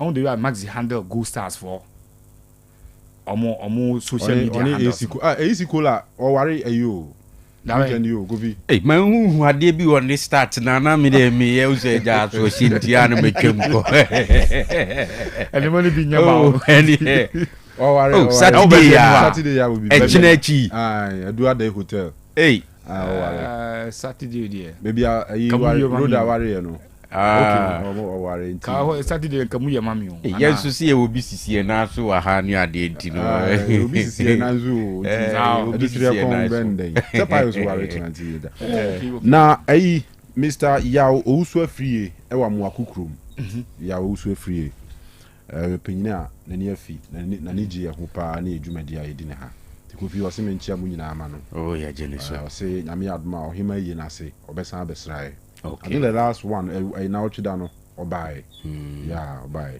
okay na chidano mze na wona namti me na chidano ma mba ho late gra ti openi ya Ousu Afrie wa mu akukrum ma yenda na se na enche na nwumre na can me say before that me so me show panino frame 2 days ago then right in the birthday unfortunately maybe once and I'm screen the phone screen up yeah timenti me kai ni din o se sechere also crew from Colombia wa onimi ya pa okay okay I'm say last time we could try ho on kura na so ohun yen na 2 days ago Wednesday so Tuesday then birthday ti ma menyira kwanya we so na me wo shepani no happy birthday me was the beauty show me sure say me ka say wuti belated happy birthday and papa ba so ne afisa na say what afre from Sintreso yeah I also no so me refini di no ba me show so tie I see you not born a house number that day all the more use house numbers na on the one contest ni adina so just matna hold on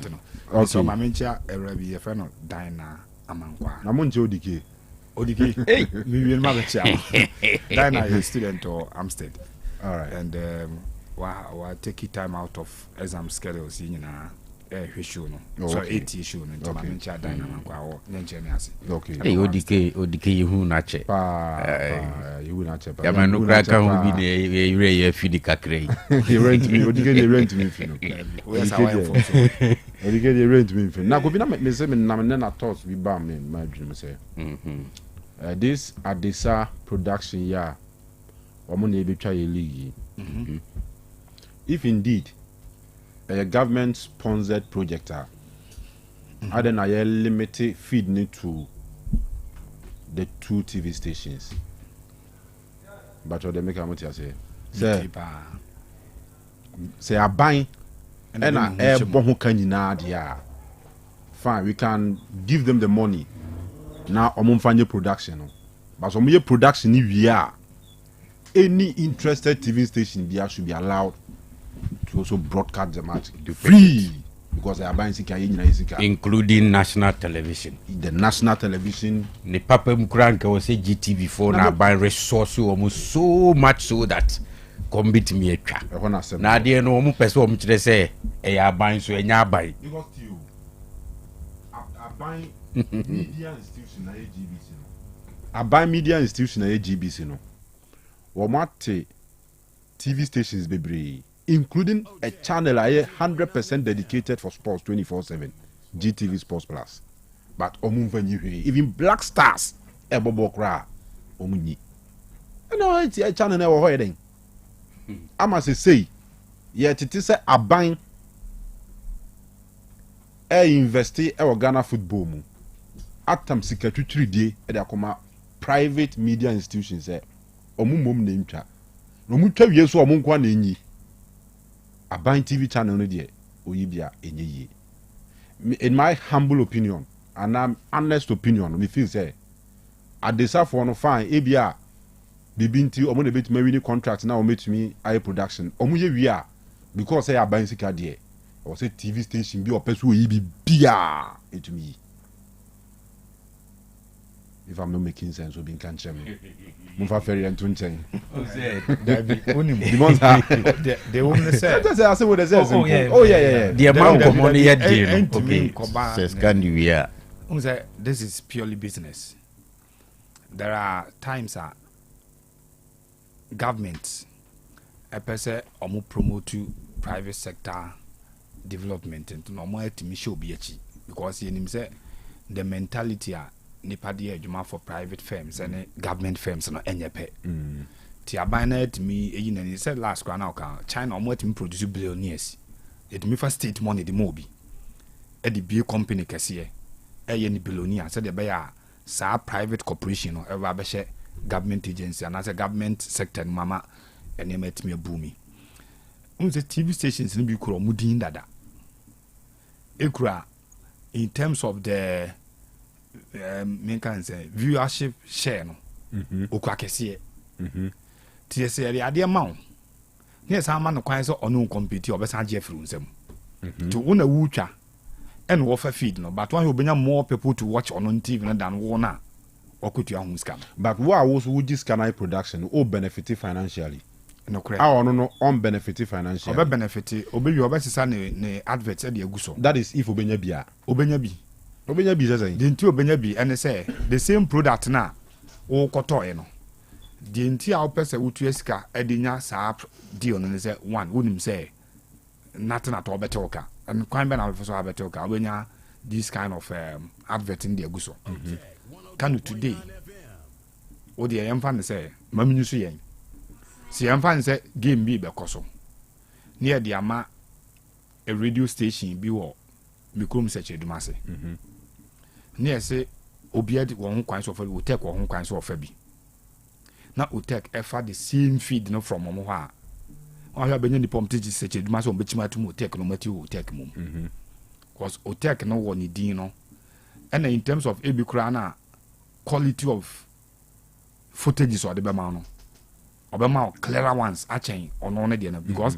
far on no screen no ti be wi no say wo Kanu na target is yemvan say Dr. Amuzu obeji Dr. Amuzu abeto so wo search edumase wa when Dr. Amuzu nim say Otec for the same feed na ni petie no chain wo kwa na right in order no o ma ho good metini nyina system metini nyina ba yehwe we one at the south for the production no with zero funds from omo account no okay omo nyusu kapre bi emfi omo produce kapre emfanye production no everything if you buy honeba that is if send your tis sponsorship no if you buy on sanity it means say sika bia omo de ba be production no enyomo abutum sika okay so one zero cost omo be yard at zero cost two omo a private institution in negotiating for the deal no they will make sure say a kabia also mubo bia in the process no omo ebe cover plus profit into one omo main aim of maximizing profit as a private institution omo achieve to add to the Kanu ombesa streaming or more media and social media pages very good also so fine wo pa that make catch us here to the message me change nyina say they stand to lose nothing even if obinya viewership and listenership echen but as far as the taxpayers money near dey kwa cost sponsor and dey kwa show mo echi emo dey production ne dey coverage news should not be limited to omunkwa other TV channels are almost taxes no should benefit because a buying sika a wusika a misika yina sika and me no nya adwene but a bit matter so you see me where me so me difficult in here so the whole thing no a buying wom and so a buying person obeji atum so wom a buying person obeyi nanim so wom unim search na almost on be launch Premier League no and special guest of honor His Excellency the President of the Republic of Ghana yati be pay he be crazy that say about boy league near the launch league no na president and a special guest of honor you be who was occasions na be a president cap and be bisa so on bibia wo hu bia kire say aban project gidi yet omum person mbebie so and I don't know I say yakasa same way I say obi anso misa ho asem parliament so omo resume on and omo nyama I have to check oh my we need to ask questions because adieno enye boni. You are calling for government support for your local leagues. No?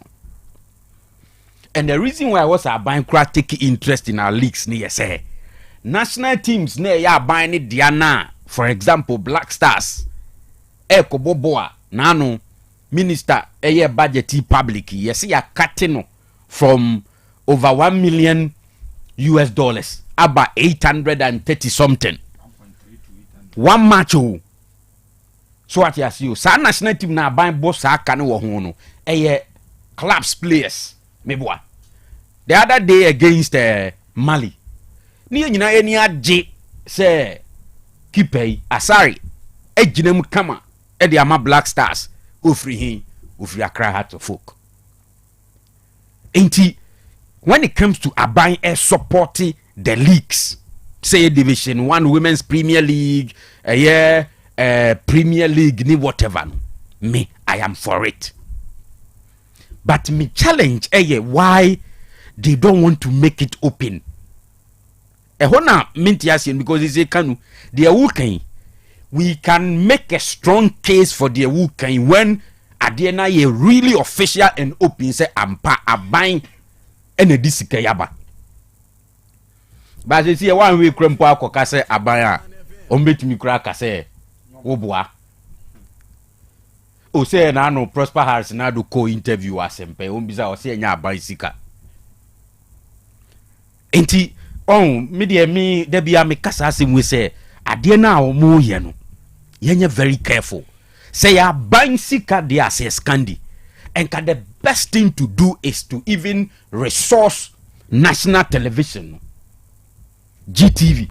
Let's resource them. Because none of the stations are ebeyi ye league and a question change GBC. None of them. Your interest or side you manum dada. Beba start times on. Omo prebia. And GTV no question tis ye pesenka ye league no e question magana for pi nya bi hwe wo TV so dia. Ene enka yan resource GTV mo. Ni entwa omo broadcasting nanka I mean omo wo nkrase ni ade enya ese bia God there are areas as our channels here can they may not omunya onso wo Ghana Premier League ni bia hwe so on dey me kire enti no as ye kata no maso buabu no maso I have a big challenge with that seriously me dey me comfortable beyond your challenge no and this ade anke be boayen aye your angle of discussion ki hu say aye hwan because if aye aban na atam sika e dey abom bosua so mo fanye project na enso different from the nyina person discuss you e sika private firm bi na private company bi atimi a table bid bi na what tender baby and aban say oh a viable project okay between the government money say aba be shame the amount you pay back because yenya firms be omo ko down aban try so be resurrect omo no the sika akoshim just to boost nipa kro ni biom no be say sikwan mu na aban nya kwa age ni sika say ne say you could COVID time there were subventions or money by say we business na na ma akofo which be small scale businesses good small scale enterprises na say animal no aba be de ko ti say ka edo mu bie so am say government sika dia mo so monye adwuma ana bosua bi no makwa akwaje from government so person mo de adwuma say bosua dia ni nobody can talk about the right say I say omongo a because ono and be say tuaka in the end but say government na atam sika and GTV kwan and as a GBC kwan should even get interested in this even yes for politics on say there's nowhere the certain government only GBC at any time the GBC waiting na tremanson I think this is the time as a GBC vote me busa questions why or more some time ago I interested now you can carry on that's you interested now there na more government money now more now koni power flow but you need to get the details before we start pointing fingers at Aban. And now you start pointing fingers at Obia. I disaster one so for me, the moment anka bia aban ni mum be bia de nso am say we de enye bosua bia nye loan ma beje on be say tuaka na mum e grant de amom so omonye mfa nya adwuma. There we can start arguing about how as you make sure that didn't be do be a doorstep nti bia ye mi nto wa akwanya so pick feed ni bia no copy from omona omo the right to just do the production and telecast it. And that's idea Kofi the hypothesis number koso we busa questions na the government should help us say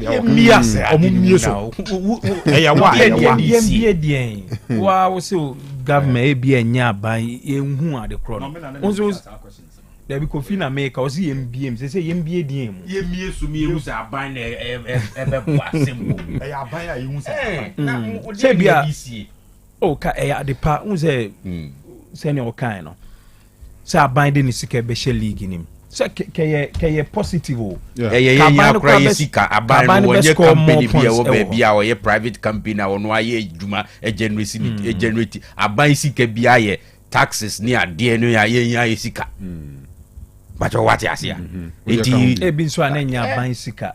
That is what I'm saying. So this one be so me yes e be ma ba say loan and what am private firm be so amfanya said be so ne de na loan ya the Magi TV a om de that is what I'm saying. E bia Kofi e bia that time no so we ka say wo de comma GBs and GTV a e bia the cost no I don't know how am I ready. To be honest with you, I think they should come clear. But maybe there's should say if it is a buying sponsored a project TV stations ni na I will say mo bia fa bi. I will say mo say be games ni be ko achiri. Number 1, mag games no ko achiri access no accessibility no kosoro.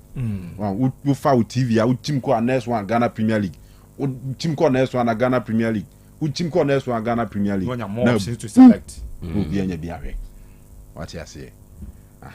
So nya bind dia hu but say bind dia on my TV stations do be amfabi. The moment ombeka say enso YouTube phone nyina akora so. The moment ombeka say enya bind no. Enen nkofo nso sha say omo digi at the sub productions na we say omo finances to say do they have the capacity to pump out some money into Ghana football?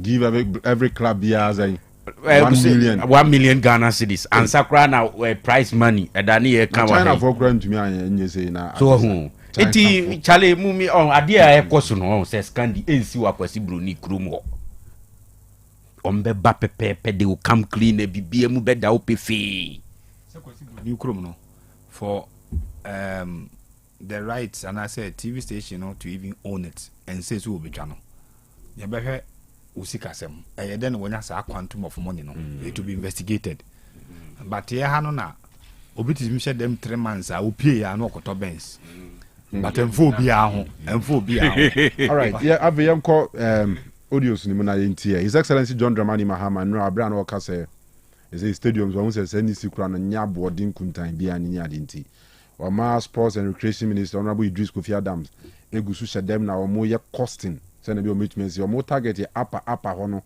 and say award dey dey be for be nyamu dey afi na edubia se de ne and na wo so omo wie ni first and na wo so omo wie ni first so ansana omo akọ baby so omo ko sini stadium start ya da ko kemuremu all right, President. So as I speak, the Ministry of Sports and Recreation is doing the design and the costing for the new stadium. And Upper East is one of the regions that has been captured to receive a new sports stadium. That also is under the big push. What we're doing is Takwa Goldfields built a stadium, a standard stadium for their football activities. And I was surprised to learn it costs about $13 million. When government of Ghana has built stadia, it costs hundreds of millions of dollars. But for those of you who have gone to Takwa and see their stadium, it's a standard stadium. and I think it takes about 5,000 or more, or is it 10,000 people? And so if they could build it for 13 million, government too should be able to do so. All right, so Sanet here. Now,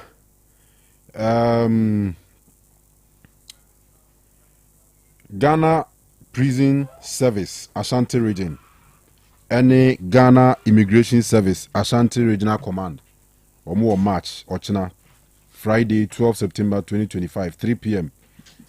International Stadium, Kumasi Central Police. Okay. It says Police Park, Ochina Central Police Park. Prison for any immigration for bomb match. Akins money immigration for share. Na prison for the there. Prison for the prison officers. Prison officers. Someone now be boy di ni bi no. Omunimbo. Oh, mo captain no correct player. Oh yeah, senior man bi no. Sure, I think no yeah. The rank was wrong. The rank them so almost say ASP as a DSP yeah. Mo heavy. All right, tinti almost at 3 o'clock omo tun safri na say me hwebi. El Central Police Park. Central Police Park. Aye. See. Sakura Park back one. Ebeko. I'm from Fanya here. Ebeko. So mo nyina mo ben ho. Yeah. Where baby immigration for no. Yeah. Ministry so na baby we mo so ntino. 3 mako. All right. Afi yam kon sem na aka no so e na yenti TV. Yen to so na yen hwe. Ebisan for penyina ndidi kujofia no. Ona ye zif only no then. So on the board member. Debbie. General manager they say Alaji Debbie. Okay. But we penyina Olympics. Yes. We penyina. We say there was a GFA because third term no there. Or no more will be capa. That's democracy. If the majority are saying this is what they want, Ghanaians from day one, they know my position and I've not departed from that.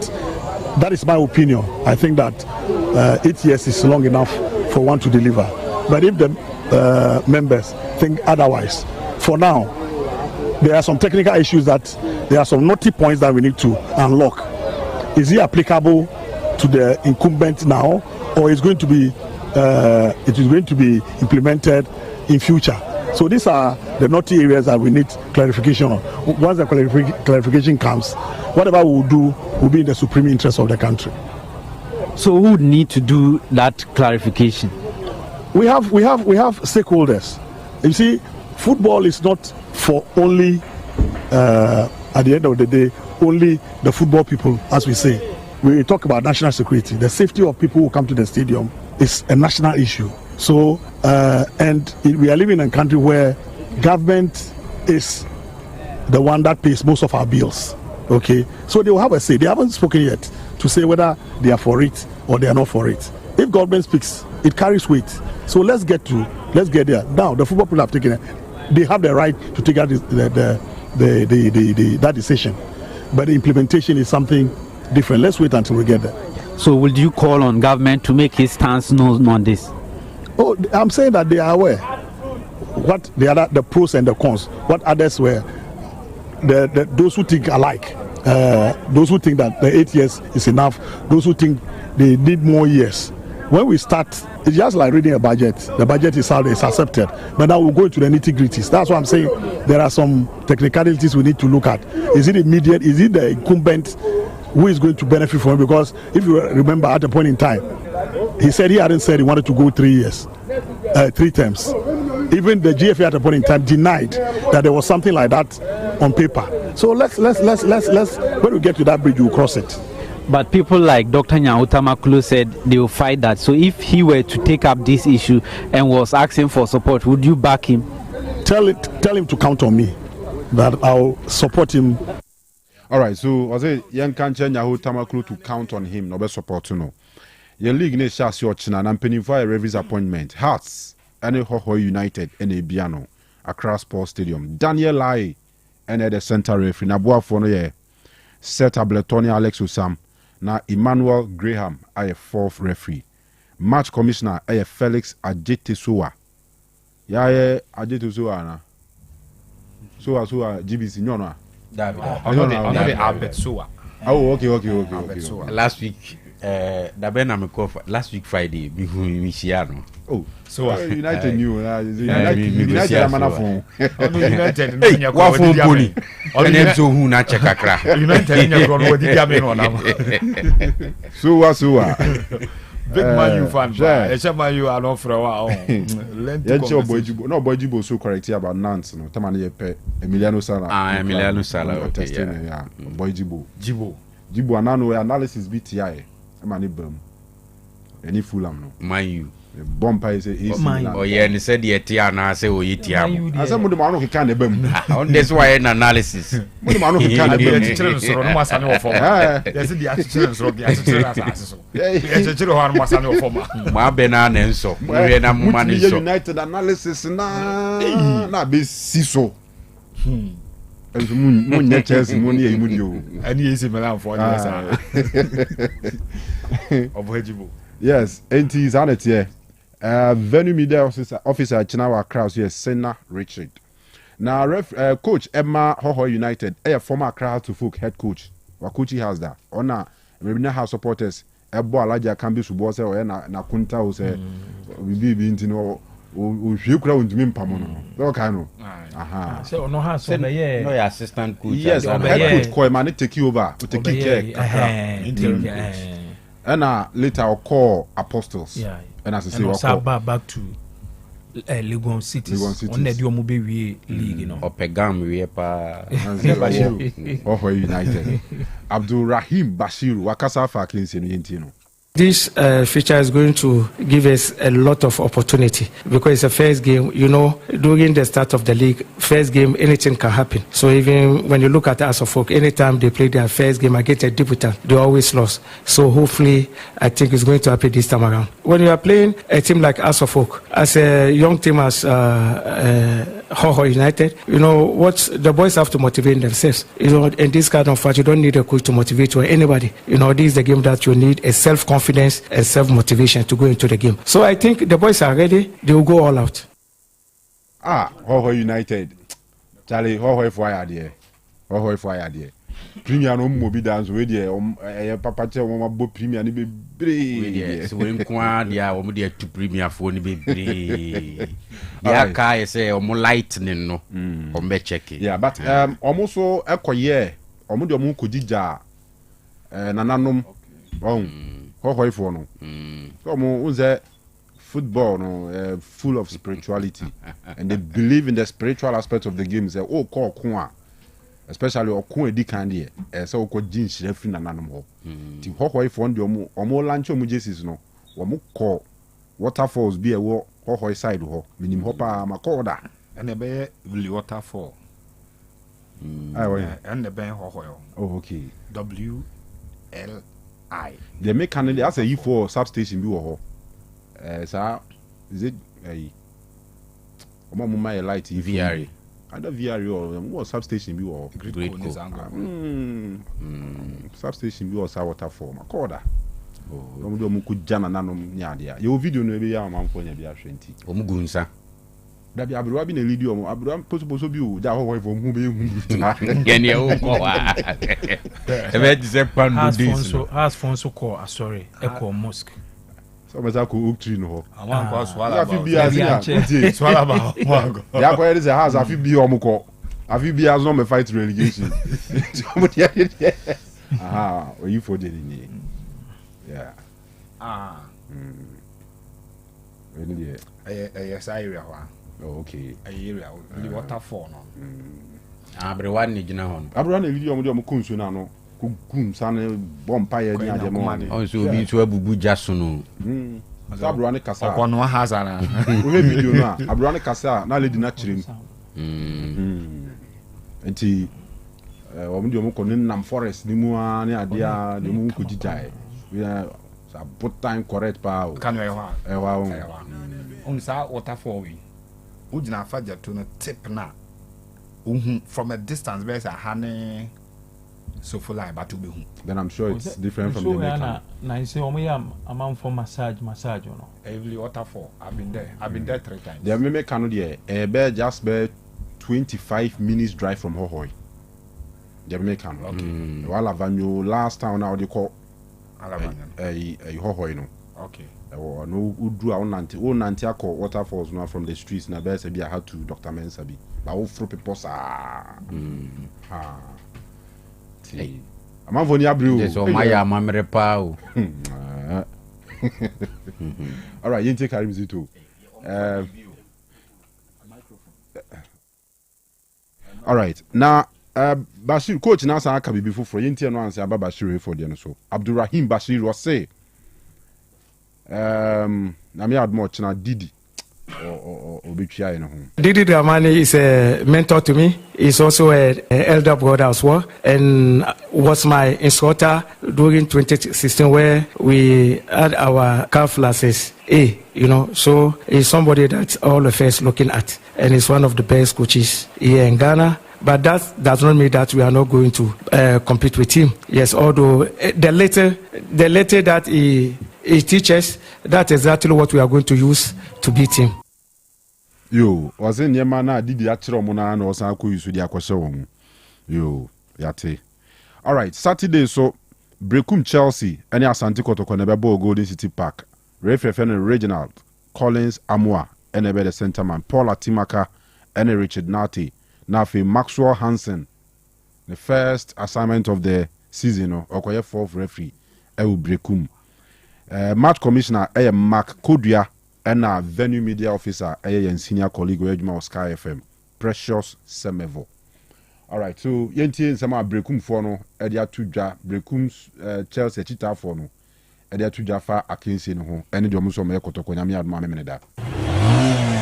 Brekum Chelsea, obetia kotoko nyame bo Saturday, e won say the defender am am so stay like obetia mo kotoko for Muni size we Brekum, ya betia mo. Ya shamu 3-0.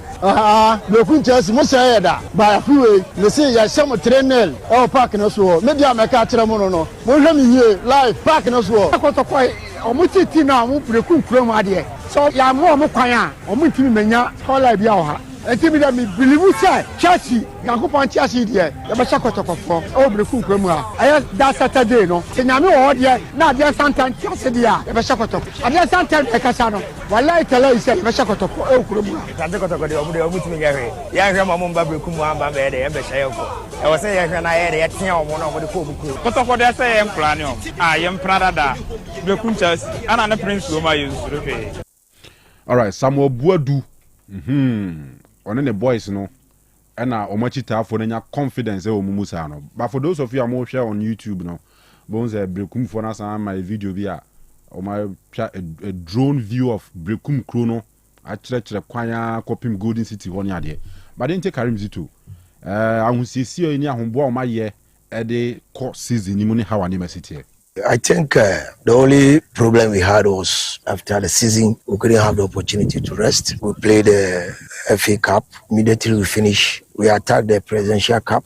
Immediately we finish, we travel outside to play Kaiser Chiefs. So when we came back, it was then the stage for us to do the pre-season. So instead of us to rest, we couldn't rest enough, and then we started. So I think we were also in the first phase of the pre-season when top 4 issue also came. So we have to adjust the way we go in, and then we came to the top 4. In terms of creativity at goal, it was nice, but the play wasn't good because I know from where we stopped and then came for the top 4, there's no way we can gel. At the end of the day, we couldn't score even a goal. And I wasn't down. I know definitely this is what is going to happen today. But we came back, gathered our memento, and then we went for the champion of champions, and then we won. So gradually we are on it, trying to fix things. You know, when you are with a lot of new players, it takes time for them to gel because the adaptation is not easy, and then the level of intelligence is not the same. So it will take, even the Europeans will tell you it takes time. Some will tell you it takes a season before the team will gel to the way you want it. But there's nothing we can do. We have to fight and fight hard, and then adjust our thinking, adjust our attitude towards the league, and then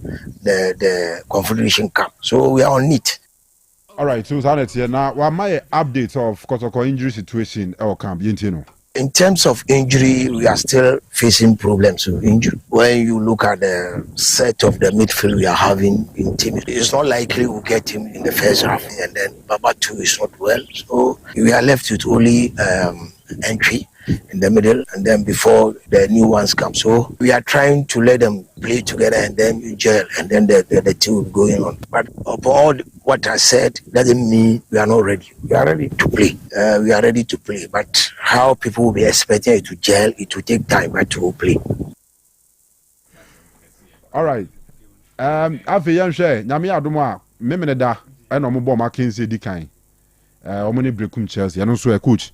Kotoko never had a sub game. I remember when I was also playing the younger clubs, anytime they see Kotoko, you see us matching towards Kotoko, doing everything we can do to beat them. I told my boys, the way you prepare against Kotoko when you were not in Kotoko, like the same thing the other clubs to prepare, the players to prepare against you. So to me, not only Chelsea, the game is very difficult. Moreover, according to history, Kotoko don't easily have it easier over there, but there's always a day in your life that can change issues. So we still have our confidence and hope that we can do it. All right, so I know you're Karim Zito. Now, what sounds like Kasafa, Kotoko players are full for now, or do you have team no hono? Now, some of their two draft from Hunini. Individually, they are very good, but in terms of bringing them together is what I'm facing now. So I think this week we started talking to ourselves. We go to the video room to analyze the team together with them. So I had a meeting with them on Monday, and then everybody came out with what is his problems, not in terms of, but playing problems, you know, the way I want them to play. So I have to be a little bit soft with them, but I will make sure that they come to the level I wanted. And, you know, aside that, resources also matter as well. So we are trying to combine the two, because my philosophy is adding beauty to goal scoring. And people don't see it now, but it takes time. It will come. All right, so Kotoko supporters, you know, no crack no we na or de kakra to monim say munsi abot munya abotre ma ono ene ne mrante no me adwuma na ma wo. Whatever it is, they will talk.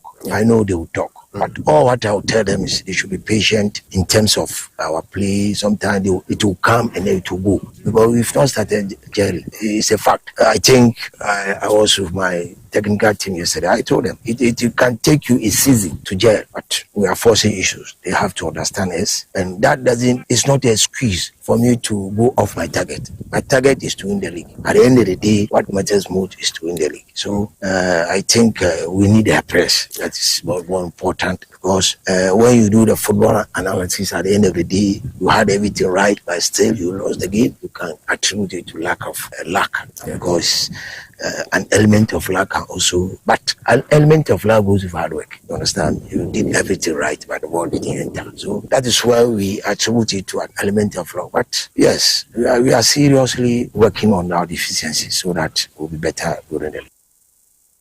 Right, so Karim Zito no. But try no one more crashing in a drone be. Kojo Rekun Royal Enterprise for Nadiaba, Rekun Eba Mr. No. A year for CCRE, a year for well-being. Oba sabi menstruation as season we draw no. And afi we will be a pressure or sukuku a fifiwa. And for him go to a brofun so. And one Kojo Rekun Royal Enterprise. And one infection, sciatic pains ne bema wa ho odin sem ni nyina no ebe pagya kama be bia ton ro bia bi wo ho na JOB Ventures etonton tade a ya shed dress ma ye ho ya kono eye kama na di tiniye we ye industrial protective clothing enti se wo hwe mining companies I would do Ghana has here. Wamubo take see pesi o money super so make profit. Number 2 ni say mema obi o yadwuma o bia no be safe. To mo mfa safety eni agro. Nti before be run mining o mo site bia no say we say protective clothes ni nyina bi. So we say mpaboa e protective o say helmet ne sane mani nyina. Nti mining for the mo mfa sane mani ni agro. Now say pesa protective and as industrial protective clothing nibia no aba overall na ope overcoat na ope top and down na ope vest buttonhole sewing machine and a school uniform beso ye school uniforms do bia pbia obeba Ashtown Garden City what you say 011 136 Ashtown. And out your free 0208 116677 0208 116677 JOB Ventures na bibia enye kama. Amuzu garlic bitters garlic edua eboa emanipadua no enya hoden sanse moja na ntumi nkom mama na kofa pressure ene yare ahodo pia ba ni nyina ne se wo arteries ni mu asisi.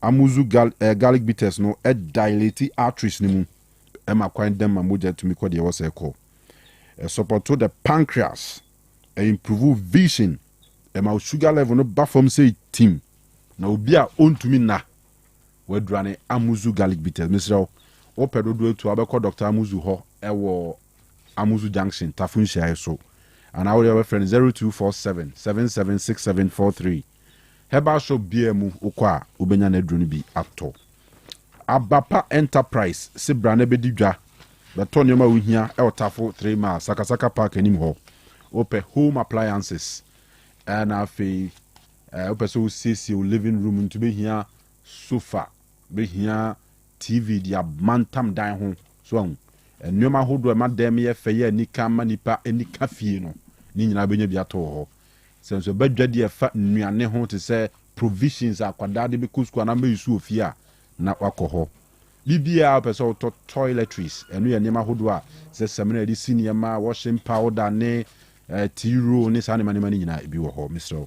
Unko disa adwa no ewo Abapa Enterprise Tafo 3 miles Sakasaka Park animu a waso betumi so afre no modidwa ewo 059-338-6133 afi yanko Edusa Herbal Center eho ena Edusa Herbal Mixture na Edusa Herbal Capsules no efriaba mixture no ene ne capsules ni adwuma kro osisi na ya koko wo so bema wa hoden ewo form hunam yaw ena menstrual pains nyina no Edusa Herbal Mixture and capsules na Edusa Malaheb malaria dro timisro kona kotobinom malaria no kufise ni amhwa mhuze wuhia Malaheb ni bi pa samre ya ehwe house ya wodi widie na just a case ni ayihu Edusa Herbal ointment enso ye de strastra prevent hunam ni yare ahodo na afi sasabro ne joint pains ni nyina waposo anwe ni sin nyina no Edusa Herbal ointment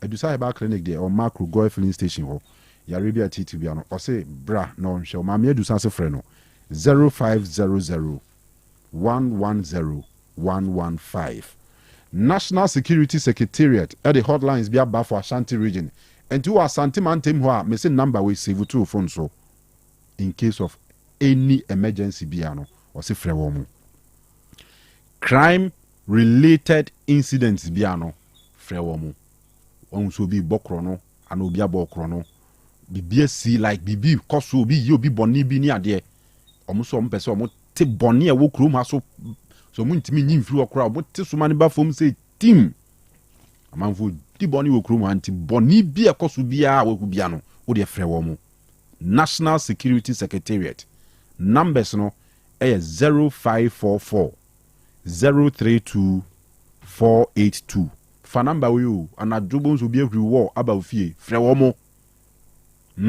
wo hu so bi so battery bi anadwo ko o suspect no frɛ wo mo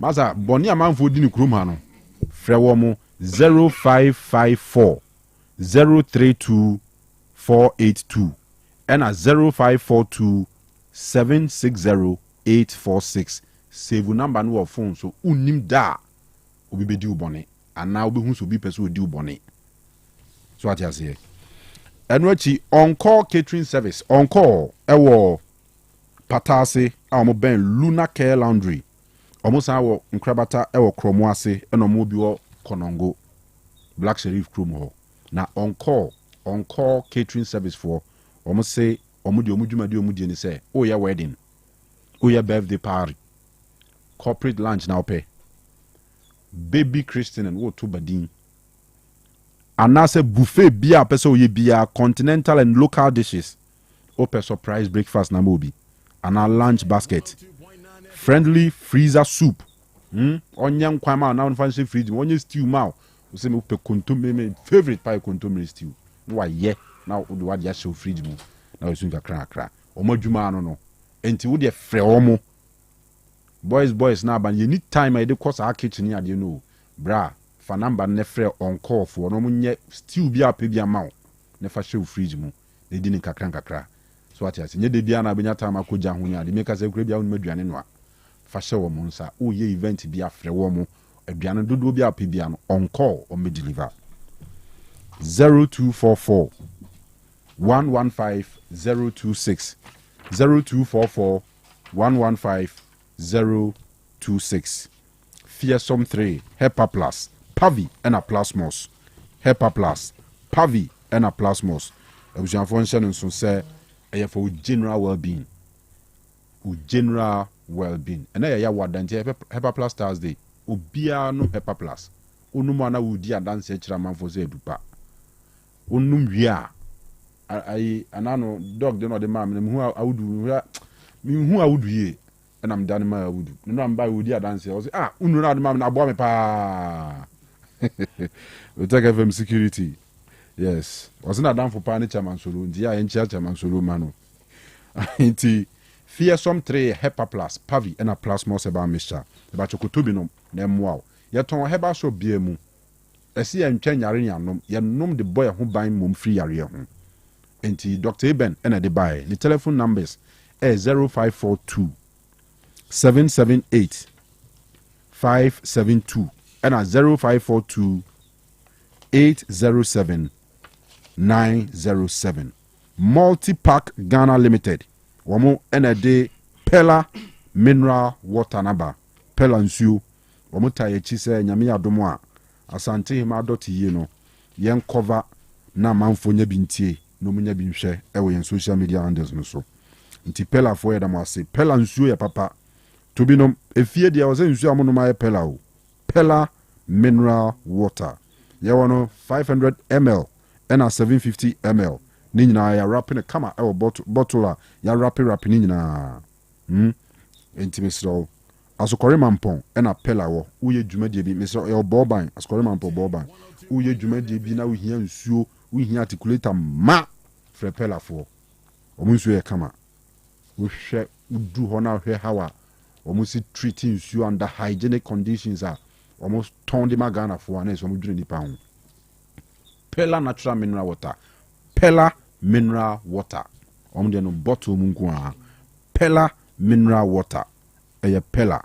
American Dream Enterprise na sole distributor of Pella mineral water ewa santimantemwa for 0204 88 7011 na omonye oso enwachi so GKB construction for krayimu say pampe GKB for say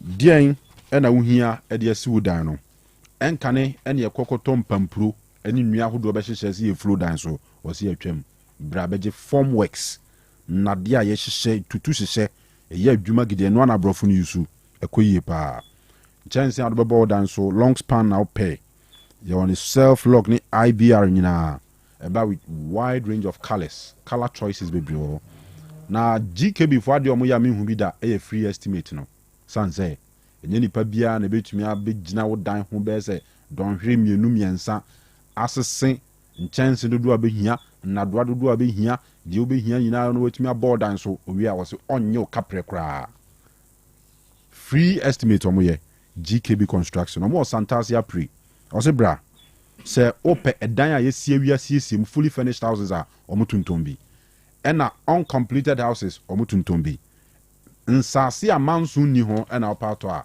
ko GKB fo aso ye no momoa wo japade bi obesa wo ton fa bejaye ana se freye ana bra ya so ye ni hu nkomo e wo Santasia pre telephone number na 0246 248 275 0246 248 275 Pizarro baba wo Maxima or heavy brutal Pizarro why is a bobie ansa ko bobie ansa what today's why heavy brutal heavy pan today's the onwa na osisi come out today's All right. Enti awa mami it's my kitchen. Yes. It's my kitchen restaurant.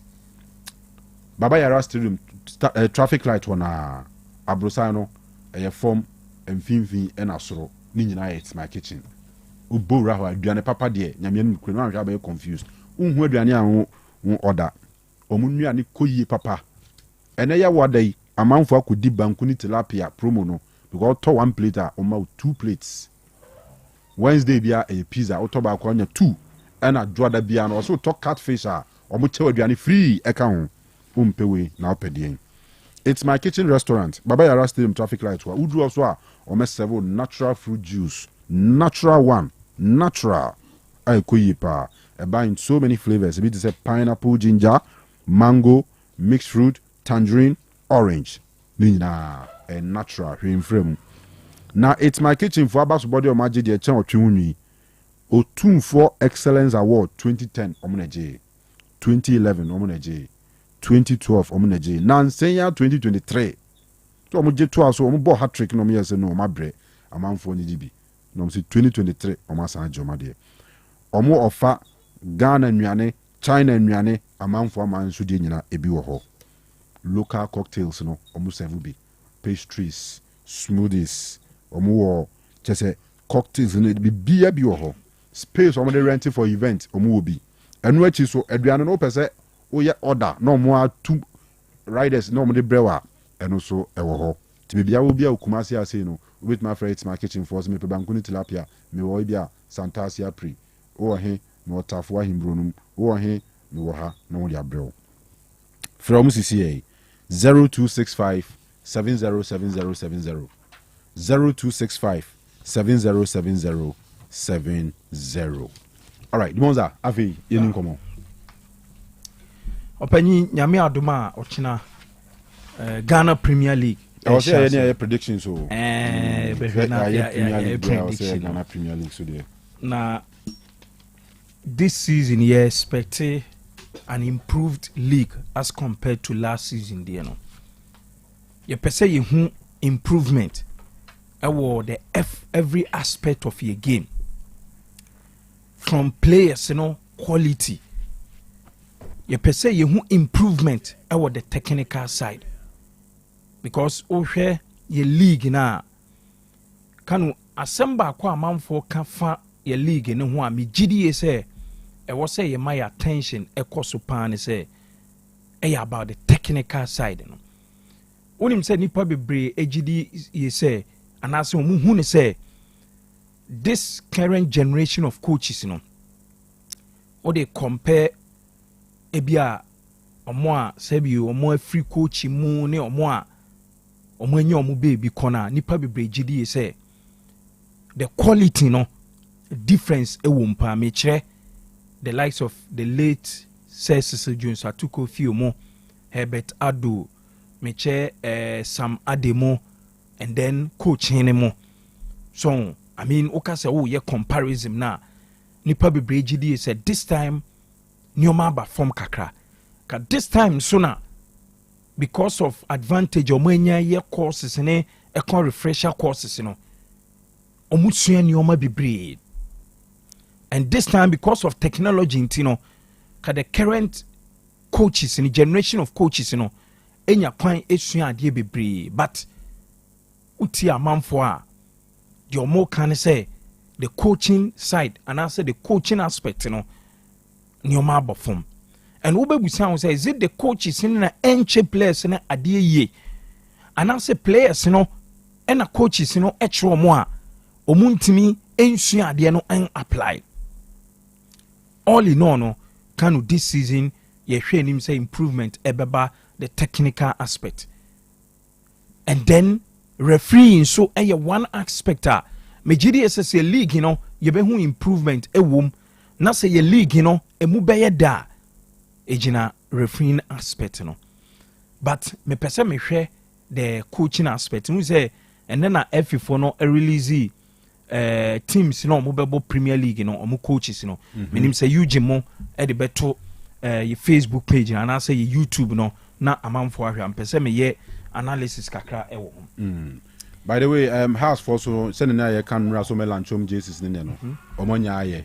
nti omo home and away kits ni na house for apa hontoma e da chiro machita afo nti omo home colors ni nie and then away no so e wo ho a eno so e kama pa tiawa bajo to okay per the 18 coaches ombe coachi various teams no Kanu uhwa emu 10 eye coaches a last season nyina no na omo ho nti uhwe FA Flyer na omo ye na coaches no omo atwe bi sustain near omo a na omo coaching teams ne dada before this season ebe starting so omo ni 10 and 8 and a new coaches in wom 8 teams and appointed new coaches Hasselhoff of course Didi Dramani joining team no this season ya 11 wonders and so osha coach ni Odatilamte and so eba as a new coach Oko Holy Stars are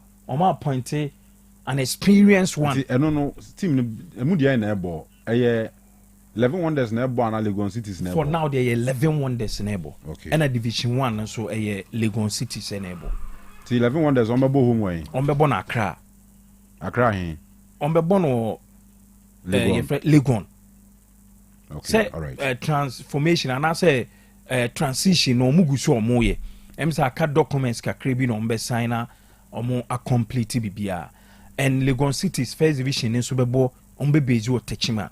Okay. So say last time near chechi mu say emra omo ton no problems kakra bai ana issue ni with regards to team owner na me ya ni nti eventually no omo ye say ene ye the Legon Cities no mamo ni di ska ka ho ni age 11 wonders nti sana omo so that to say no Premier League football in Techima. No Premier League football Techima. All right. Yes, sana it.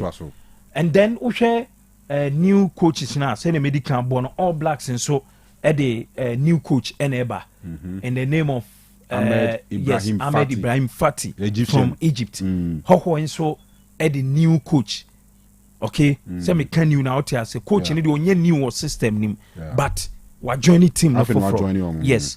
And then dreams and so of course we share throughout the years of Fred Dormon ewo hono no your assistant coach but this time ya name no as the head coach so onon so okan obekan e dey aka new for no of course became United and so appointed Steven Desmond Issa Botwe and a young apostles and so new coach in the name of Hanan ono and a sisi ono so take over oye coach edema team from young apostles nti Abdul Hanan. Yeah, Abdul Hanan. We say no, assistant coach ewo Brekum Chelsea some time ago. Okay. And also last season coachy first division be in zone 1 and we are joining young apostles for 4. And then 2 foreign coaches anyway.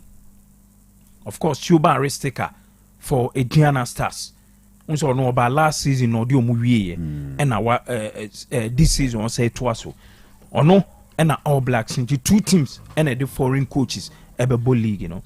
But the most interesting thing among for the person be say when the longest serving coach among the 18 coaches, you know.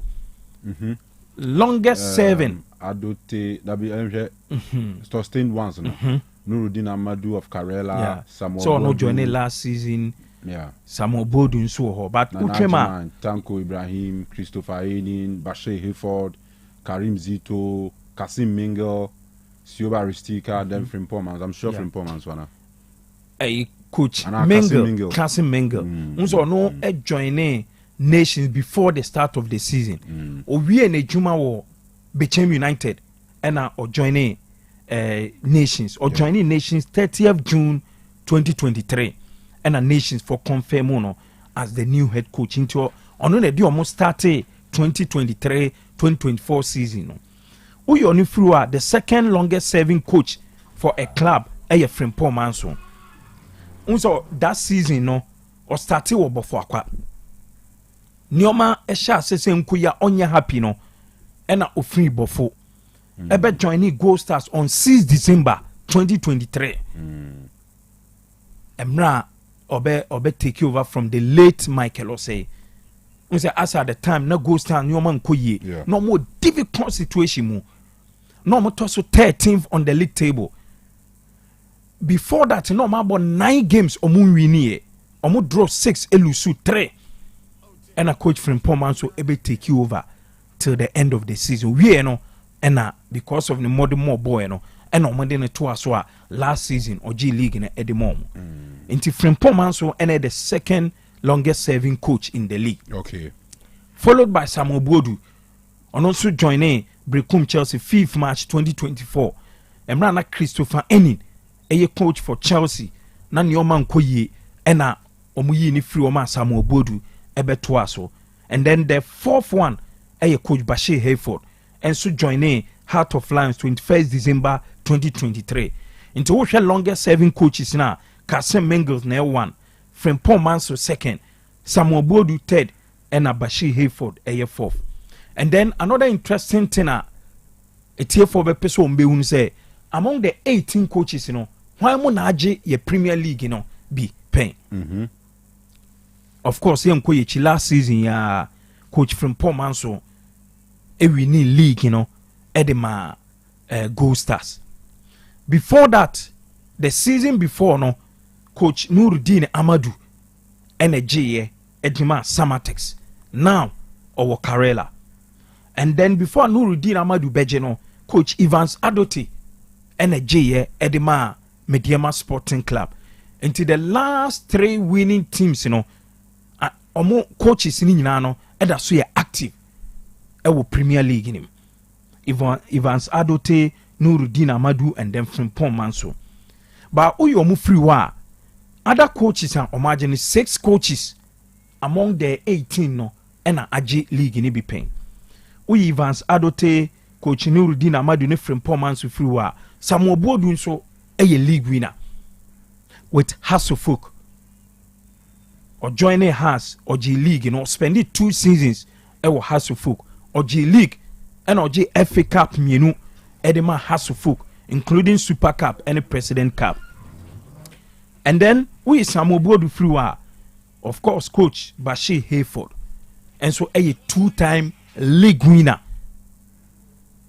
Oje Bako with Asante Kotoko, that wonderful team now, Kotoko EDG League in the 2007-2008 season, led by striker Eric Bequin, almost 69 points NG League, you know.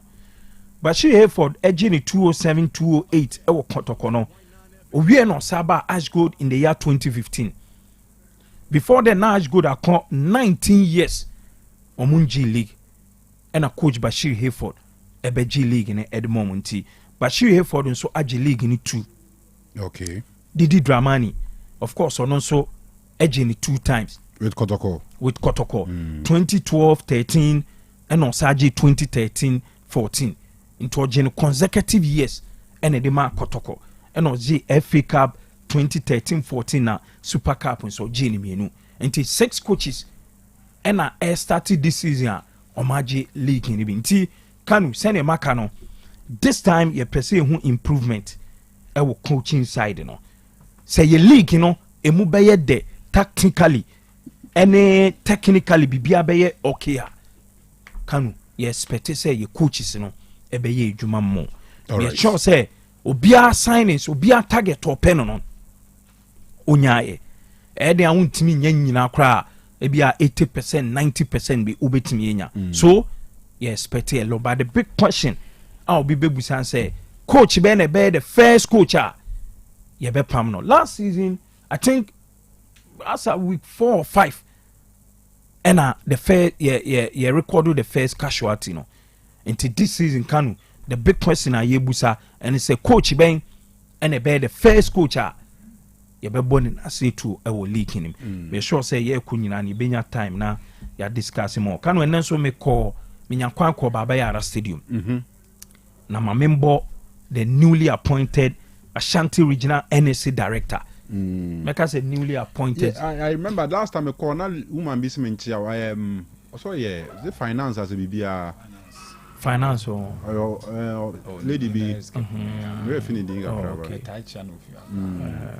Anyway, come on some. And Tiamona Basso, Meche Nana Jama Dakwa. Yeah. And the Baba Yara pitch, you know.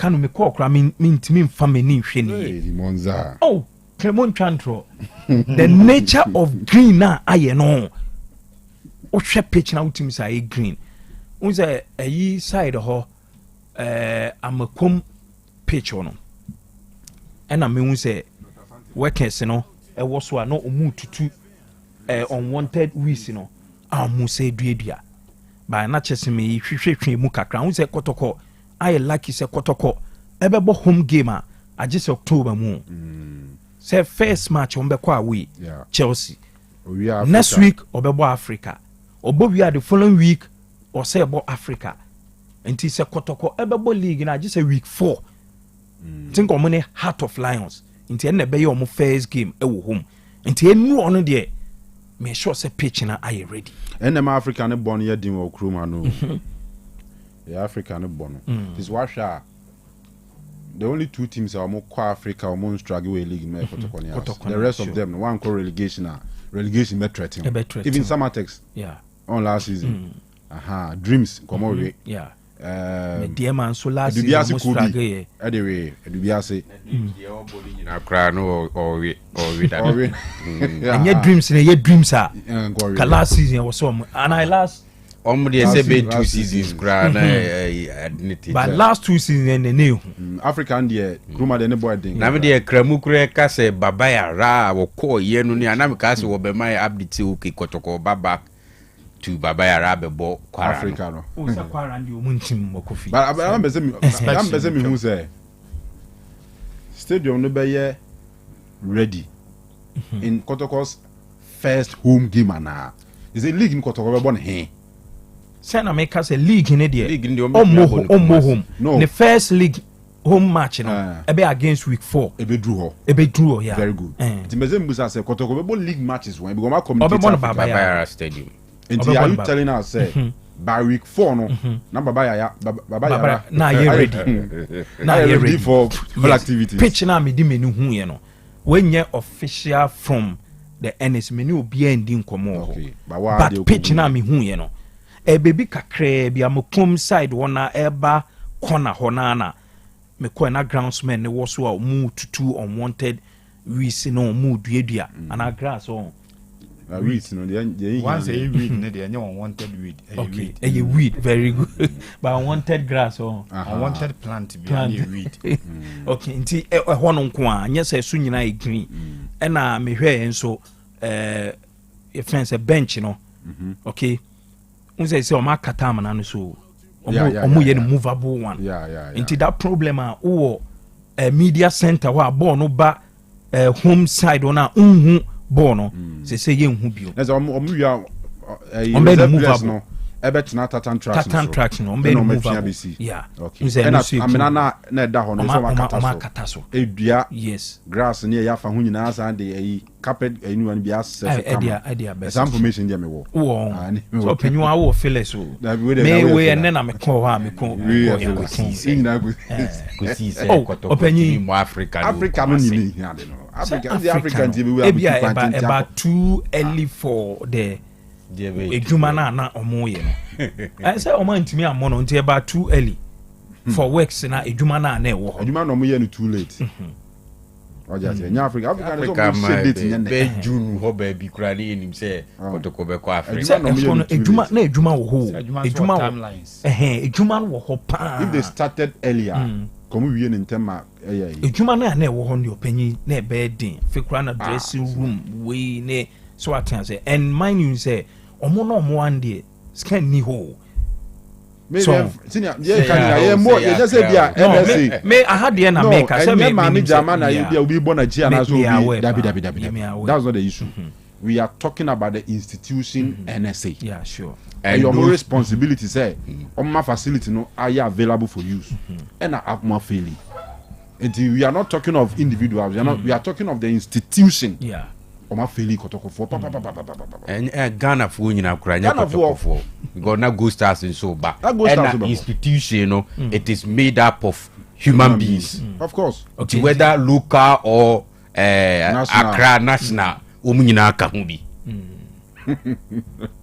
nti oma feli Ghana for se kotokon enya kwan mo kotokon Gold Stars enya kwan mo no Kumasi yes oma feli no kwan do ma feli Masade no de Kanu the pride ho with football as the passion of the nation any nim say football and Black Star players and kwaji tun zombo no Kumasi omo pepa ti de ye itimi tran wa na Kumasi aiba underband and I say Kumasi ye emiti standard nti mobo ano enya asema ye seresem bi mu Black Star players no jitum so omo pe Kumasi ye jitum si pe football pa Kumasi so na ye bo anso aye fili ade ni timi tran ma nduru ba bia Kumasi ni miti criteria na si move football di free Kumasi se kotokono ananu pa na Black Star bono mu twa scoreboard no pa na ne ferry ye pa scoreboard bi it's a wiem say it to ya na kotokobe bo Africa. We are watching countries like Burkina Faso, many other countries be a say in terms of football and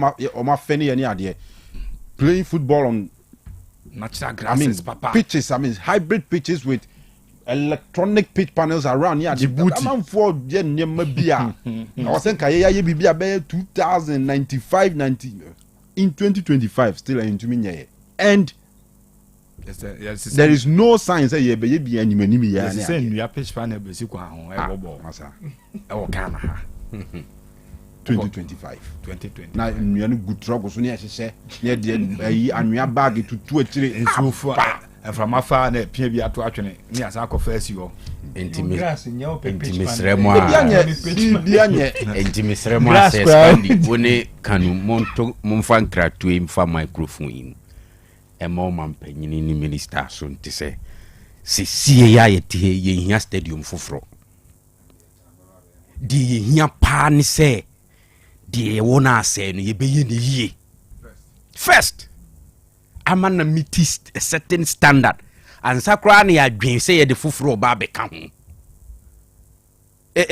serious matter ye we ne na ye si fo dabi baby for so e betuma ni mi baby for so ni bi first baby for hifa ni bi oh so baby ni bi hifa baby hifa no mu ni bro ha for mu ni stadium o buna Coronation Park to argo ma say na say Coronation Park e betumi a renovate dabi aye no ye can say ye si say ni say our Coronation Park na Coronation Park maintenance culture it is saying me ba o so yen si standard stadium the point renovate the standard na wo no the standard na wo no kwa no yentimi fa ni nyina gina pen a ye didi agro e ma ye ne je ho na ukosi foforo na ekoda ase no krenye standard Coronation Park no ya bia say no anya Coronation kwa make the existing one Kumasi Accra Coronation Park mo say horse park muti pen na bi no any full am no credit cottage mo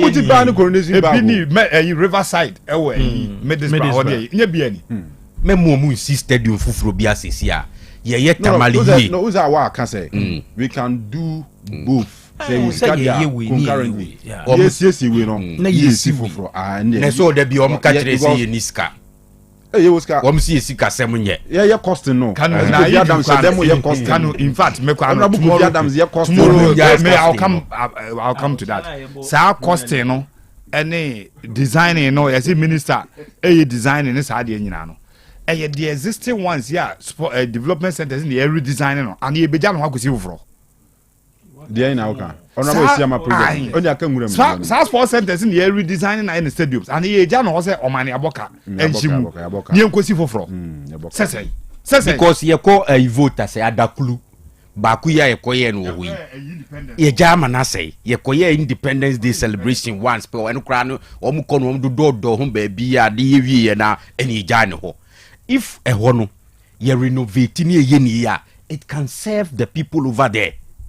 Any clubs near Wahon Western region, Omu 2, Takwa Diabeka, secondary sports stadium, Esipon. Just make sure Esipon Stadium no is in a good shape. Ye bad northern sector has here. Babayara. Ye man proper facelift.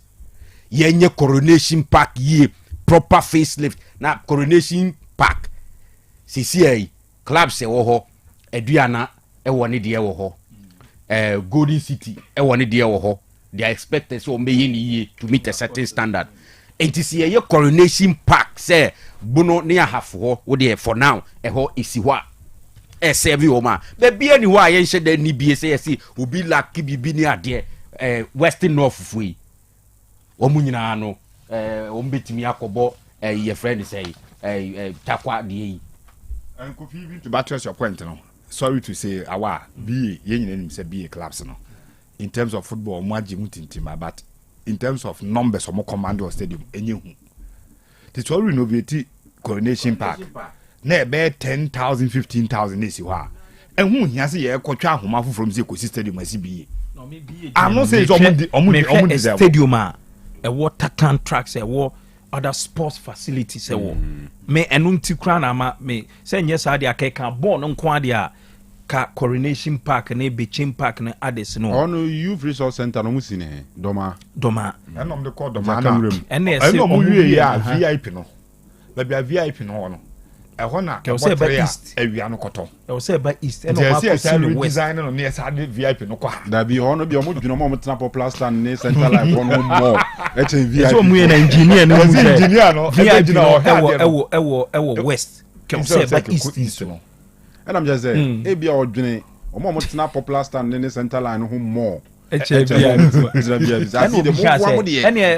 line for be feel na VIP for na and as God is a central region for na complain here there is the Cape Coast Stadium Jani German essay into first things first you inspecting all NSC boss co-inspection minister co-inspection bia co-inspection me say si usika bi wo ho a yemfa nye de wo ho ye e mani no certain standard ye wia na fe de bi be ka ho a ene ne ya som so ati ase ne ya bebe ne ya de ensa kwa kika kan bi ni ade na no so pansam na ni nyina ye hu ba bi ye de fa it is a serious matter for now no the first thing we need to do Minister Kabote man there please University of Ghana Stadium no mu make sure say pitch no see a hybrid crowd correct at the ho Accra Sports Stadium ye upgrade facility ne man proper facelift na no oma condemn stance ni bi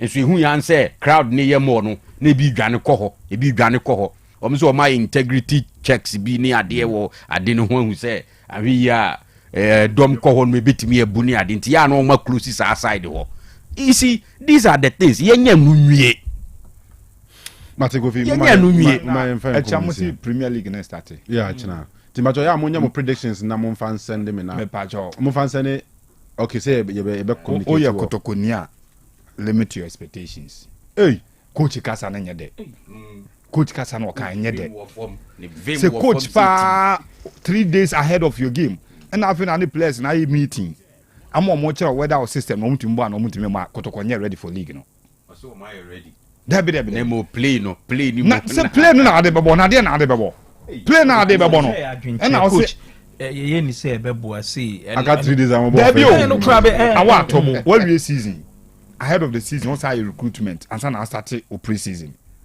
that is the time I say be our players and capabilities any more areas on bebo but what boy na ball last try game abo we ya we be league 3 days before the league nothing I say only players na meeting I discuss say whether our system no more obono omote ase na omonte ase omopa na omompe obi anka the problem or what about system na obo adwinches kan de basa na wo je adwinches na ode system dey say one day kra wutimi dabi some practice say training na go train there be say some practice na mo use train I mean watch ni o ma bibi then you weren't in Obuasi ye me na mo ho scan di wo Kofila bi wo de hu no na nye unye sure say no kra eye awa mamuso adeba kope mamnyi we oye general manager of the club ujidi say at what point be ma coach after players atran say omo complaining about the system na man hwe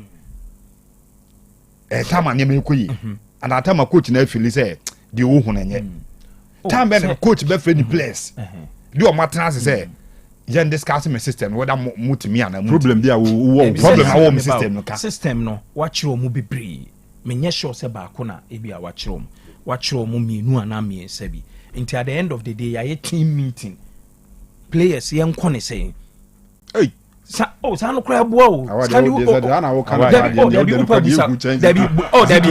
Debbie me say opanyi opa busa coach sa de na boa o no me be players no so kwan I mean omo cho omo adwen omo nye omo pre-season for close to be 2 months wow so mo resume earlier be ball the mo ayi friends Toyota Cup no asan ko ba be top 4 no wa be the democracy there democracy has akobo Ashanti Gold President Cup right President Cup and then we has ni kotoko and omkobo Toyota Cup no mba bebo top 4 no mkobo Super Cup and wasa bebo FC Ash Gold 04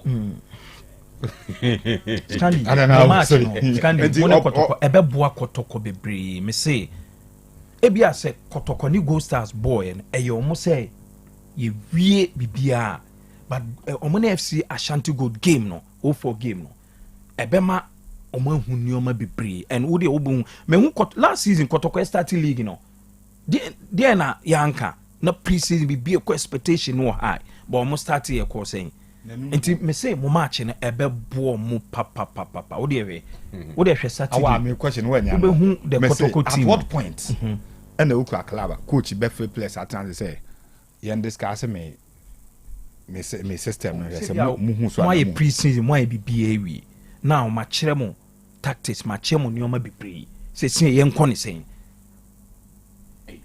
awa to ka so obeye PR job ma zito obese no no nka so fire ma kire mo nioma bebre guys yen ko ne sen obi amfa na adwen bra maybe at the end of the day players no e kan say wo explanation bia obe explaining e dey man better we so so tie na there be question na wo busa me na no ba utie to kan tie but say Scandi eti adia wo e kaya wa coach wa kire na de nyina bo friendly matches afa wo hu sa afa bibia you okay we are ready to go no enya de obekwa akotena se with players say ade na we hu so e dey problem is there be only when after applying everything I was so apply or field no so who ni and we try to engage individual players to find out the entire omuntumi more but in all this I'm the coach so I very honest to the fans say omunya abotre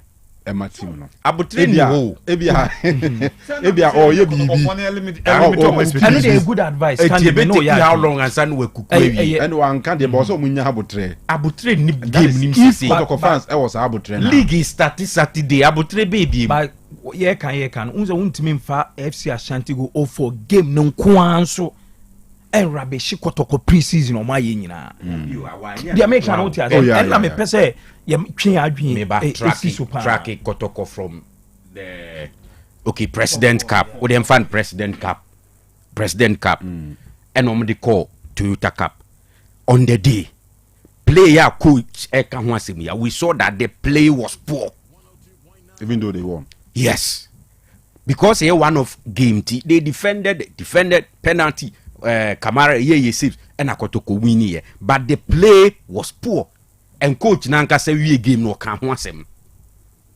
say o admit say na Kaizer Chiefs for no they were I mean beautiful on the ball and ono de na fe no kabum ni ade then he came back to Ghana and okobo 3 games e o ga cut off for it was that bad and Super Cup against Gold Stars or Dance Park you say abasro kakra but no cry yet to the level where betimi aka say who hwe team no say team na arrive no but 1 goal difference and what the cup no free Gold Stars buy then the next game becomes so poor so I had to say undulating and no cry is it undulating said graph mpuna or draw who say at the form flat na say money muso na san descend beam Interbesa ascend I don't know Interbesa ascend but me ba kofi what we brekum Chelsea team omo possible class e bia ka Chelsea ne Scandi money omo ne boy a ke bia FC Ashanti Gold for Chelsea na no Kotoko fan doesn't care about baby as good and that's baby no but that's Chelsea level no you see you say you try say you be kase Kotoko team nya na bibisa there be But upon the few observations I hear, at least in the last couple of games, you can see, say, adwuma na ibi azito peso ye no onyanye nwie ye ugusu ye. But the question is, will Kotoko fans have that patience because we know them. Kotoko fans, we know them. And I unim say the dangerous part in Africa no. Africa ni there. Can be also fasu bia no yikwara for ni film there. Also fasu. And it's not as if they Kotoko bad players. Oh, they have very, very, very good players. Very, very, very good players. Oh. Individual players players will be until they can you coaching. The coach should be able to play now. What can one say? No senka. Or me who say it be a bit take here 1, 2, 3 weeks. I'm a play now mature. But some coaches they talk like that. One positive thing when they say Kwesi Appiah is done with international activities for at least the first international break in team. Obeba. Well, obesa ko enche October almost out 2 games. Mr. Kwesi Appiah ba no, he doesn't come in to coach. Or a technical director. Or a head of the technical directorate. Obebwa. No, but he's not involved in day-to-day activities. When it comes to coaching, you know, very much involved. Openisa obeheswa coach associate team na ye nitem na nye Kwesi Appiah adwuma na ye ho asem. Ensana nubinasha no manabo. Ensa bem no. Amuzu bitters. Você? Amuzu bitters. Amuzu bitters. Right. GFA confirm Ura will Sonata say on one better was chairman of the FA Cup committee.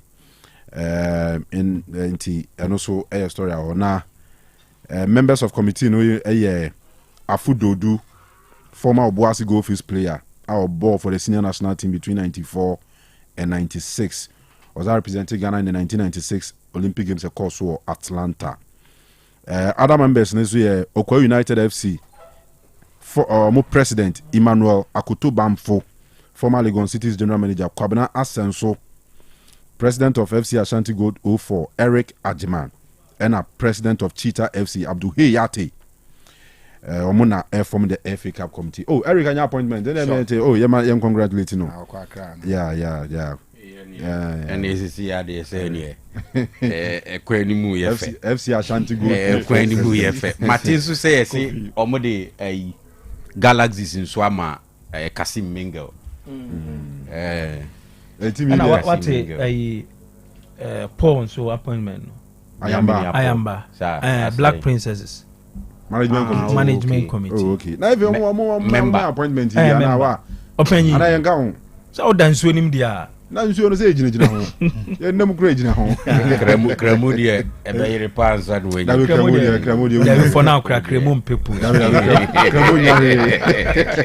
We are Cremudia 2 months already. Yeah, Cremudia was that. Yes, I have more appointment. All right. Namia Adomwa, Asante Madoti, you know, Sandy.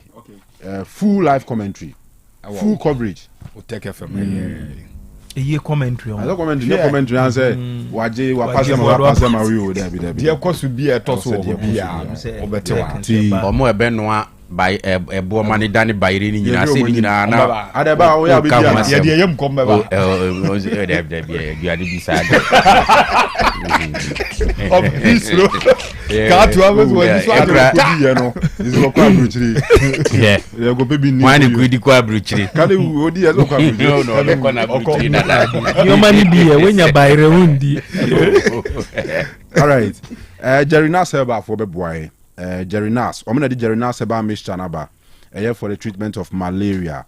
A boy well-being ye pa. Jerry Nas Vico Mr. Swiss is here drew. As I'm saying, member and who in row. Swat ya say. Aha. And a Jerry Nas garlic mixture no here for blood circulation. Available ewo heba show BMU. And Jerry Nas edrono ya no apibiano. Absolute in Itri. And so S7 nyane papa ewo tafo. Melcom Ninchenwa, ope fried rice, jollof rice, plain rice, banku, fufu, French fries, ni nyina bia omoye. Na fe so super duane inbox so anwa contact yomo. Na fiti dwada kopi mfiada 7 a.m. to 9 p.m. and almost 7 nuane ewo masue yeho tafo Melcom Ninchenwa tafo Estate Junction wa. Fre 0242 905518. Na Best Brain Publication Limited for say. Nkwada books from nursery copy KG L12 primary JHS on books bia English, maths, computer, literacy, one nah. Book bia pama back in can bia. Now wa contact Best Brain. Now more matiti schools, proprietor for any proprietors for no, Mr. Mo, just a headmaster for any headmistress for no. Ebeto books papa free Best Brain for her son. So mo books no, and papa. Now proofreading na koso pa. Omodi books na ba bontene nyasem ketwa. Mr. Yawo pankrono abed. La Posada Hotel na chiwa. Oba dodo bia pebia won sabeka. Frey 0507 200 200. Awurade Fie Herbal Center ewo Kronom Bosie Red Park in Chenwa. Dr. Simen Kancho say wakwakotin nam yare. Gono syphilis candida any yare kanibia no aba. Sansona fe mujabroso wo so twire na ayo bi amomfanemra typhoid, ulcer, malaria, stroke, waist pain, sciatic pains, bibia sexual weakness nina. Ti Dr. Oda Awurade Fie Herbal Center Kronom Bosie Red Park wano. Wase freno 0241 093 915 na oni omadi nkomo mesi apedan Mr. Momwae edan single room self-contained ewo anywhere around Otec FM ha ti esre wo bia no afre dichem so yenya so airport runabout Grove Room CPC Ashtown bibia ebida ya kama bia no ofre ya edim tafunhia so one place amenya metna pa no tafunhia so Dr. Amuzu empotem hon ho yeso we cool pa madoze ono abo anwa mo side no ono ti so okay mzo eho okay so Mr. what dan bisa no afre 0249 273924 0249273924 we esi ache osuru isu di ama manfo anka bi anhwa ama ya so ayese pa nti be maka bi birthdays kakra wa ha obi Mr. Debra osi nyoma ni bi ye bi so nye ba na ni birthday ona ye manager ewo Oson's chemist ewo mo warehouse as a office kakra kan ewo kwame antwi ho no ona Mr. Debra na manager ewo Oson's chemist and then awoda ni wishing a happy birthday na yense nyame shank oh nice man ma ka choze osi oyada pa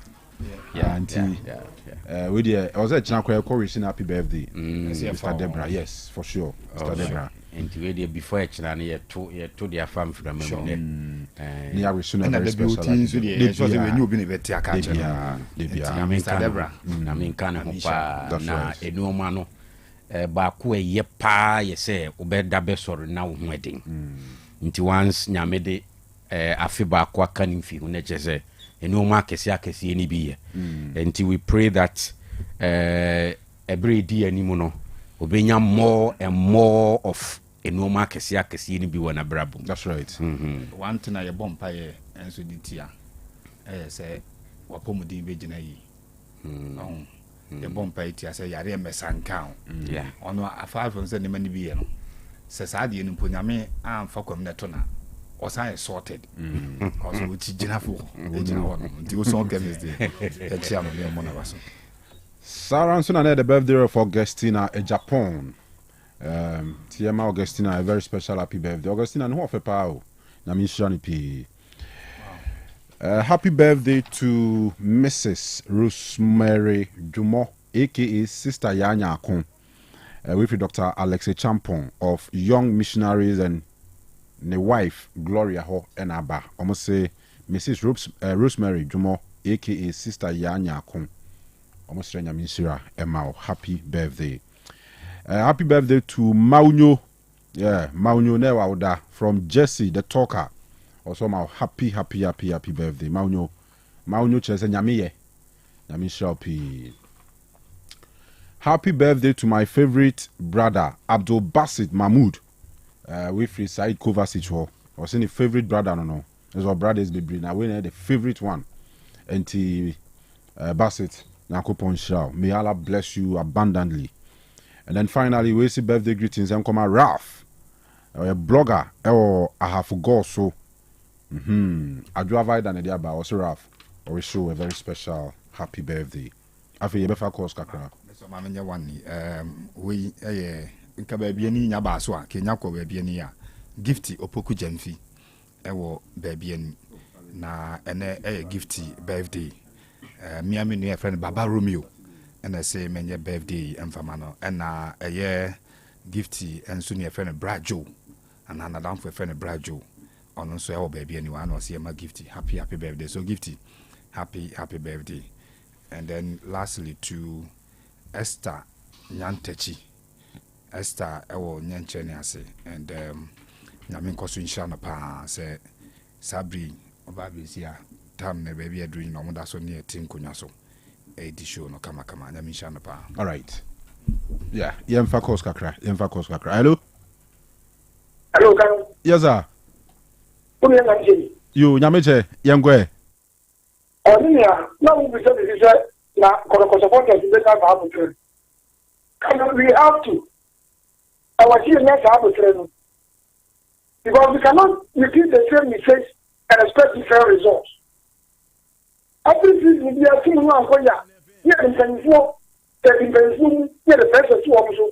No matter the decision, here three team na yet level. Here are the Braba. I can tell you say about 70 to 80%. Players have been for Pamu, and that's the borders of Pamu. Because since now when you are something from Tim Hinger.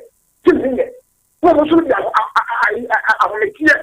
Yes, I got what they are done. But can you agree with me, sir? Consistency in assessing football is key. Because the case of a place I'll go to result moving. With our own player, woman, the all new players. The you accept that you can assemble new players and step there. Go beat everybody outside the idea of people. Football doesn't happen like that. So many of the supporters we should embrace well results going into this season. And that's what we're doing. The football is lesser. Both your team and your solid team. You're looking at two of your hands down. If you're better than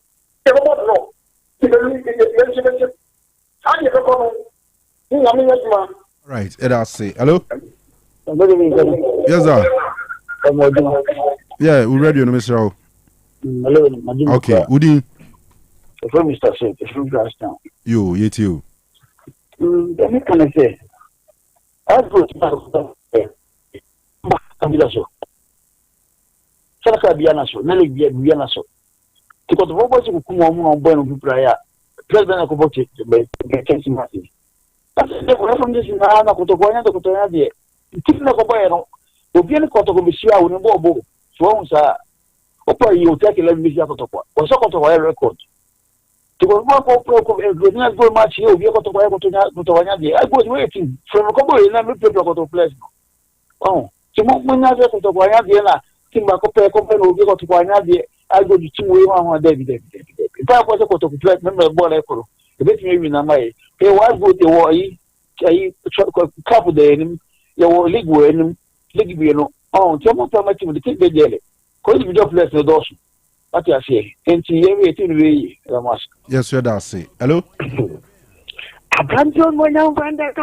Yeah, original, you too, Yanko. Contractor, one, my same Mukuchi. In China, the boss, party out. I was a kind of Famunia one, the Buddha. As a quasam so. Oh, quasam so. Madaruma, Matiboa. Uncle, eat you. Ninja Phobia supporters, the kind of hair. He said, yeah, that's what we should be a demo. And then crash him. Be added in the back. One said, and cares him because King the Akono is set it nearby and a page here. The dear pay. Nagano. No question, it will be among kind of Quentin control supporters. Kanu Kika will play the team after the best at the Dutchna. After a coach, said in prevention of this effectively. In the test, you say, Kotoko team at the honor. Now we can be a canon. I saw about Sebi, Abona Kohma, and then the one in Kwamu be done in Sanomo. Sanako coach, the assassin, a moment, no man said I'm far more sanity, the city are normal fanisa, Franco coach. Now, Kano Adaromana, the word I can say. Baba asked what he will see one.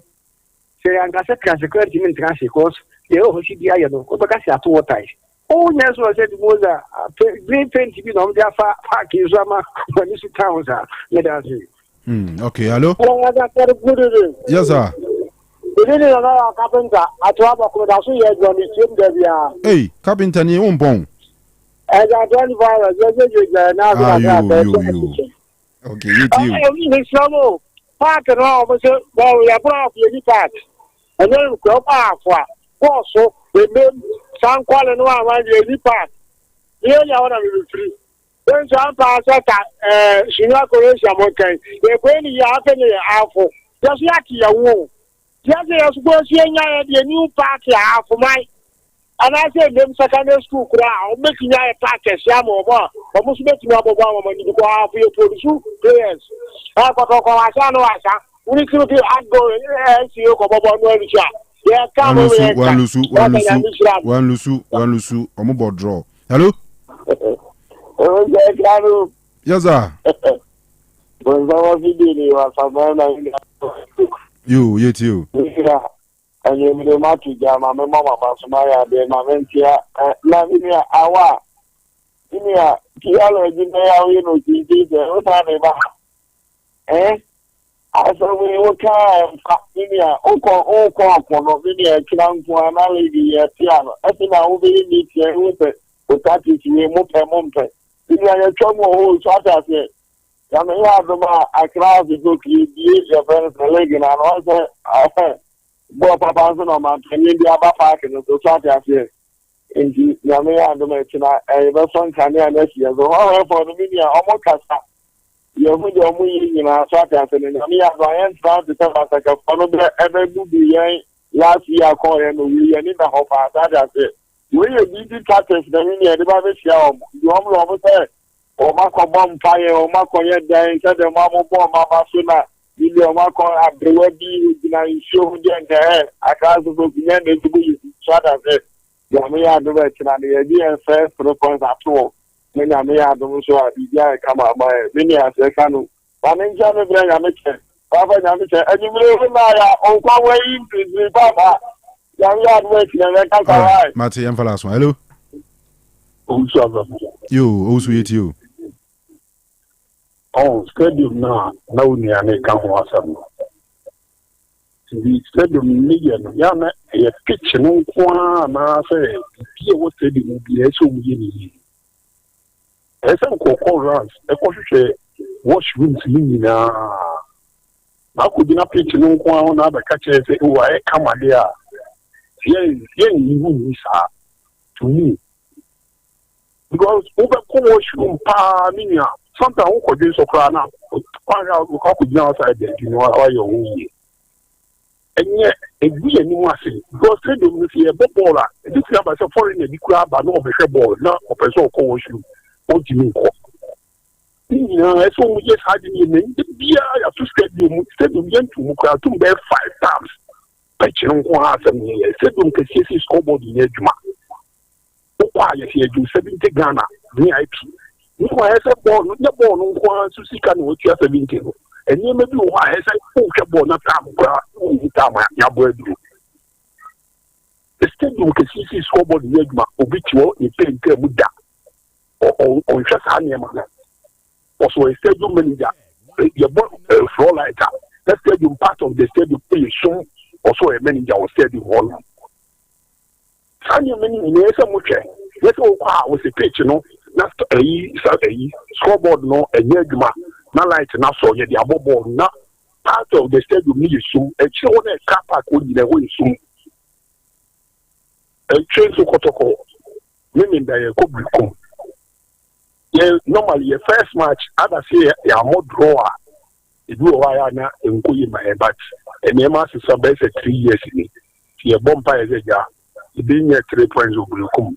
All right, Matty, Edbesia. Na ya sorry so makwama. DJ Romeo Ababesum. Ensana nubinasha no manabo. Ensa bem no. Amuzu bitters. Você? Amuzu bitters. Amuzu bitters. Koye. Yes, Gobi. When's that next year the birthday of Obama, Sports Obama? Oh yeah. Me no might be your favorite. Yeah, I would die.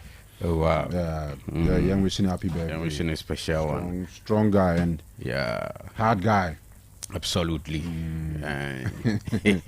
What then were encounters wrong? Oh yeah, a lot of them. I mean, sometimes we didn't come over crowd or any idea. Yeah, but he's a fine gentleman. That's right. Yeah, but wish you know all the best. Happy birthday to you, the sports Obama.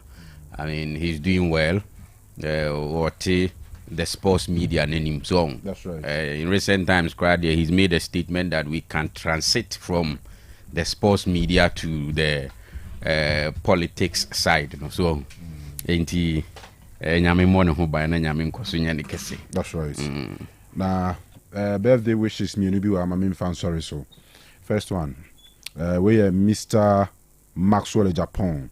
Osei brother, no, a scaffold engineer. New Liberty Gold Mine. Liberia from your chief producer Sikapa and also the senior brother no wishing a very special happy birthday opinion uncle Ponsha Pinafi Uncle Swa Enyo Kese. And then the birthday greetings from the entire sports crew Koma a sweetheart of Ina Jennifer Apia na manicurist Jenny Nails and Beauty Parlor so we're there from all of us. Say a very special one from Sikapa. Yeah. And then the entire crew. We see Jennifer, a very special happy birthday. Special person in tea. Special. Happy birthday. Okay, encounters. Some good encounters. That's right. And I mean, she's a good person. Very, very good person. Your bumpire say, Unyami Bambo. Ebetona brabo so free na egro ya na ade bi edana kuma so bia no ebebe mama eni jebi opese wonya bia no ne saka ti nyame shao Jennifer happy birthday to you. Happy birthday right it is go vi ni ayi nyame admo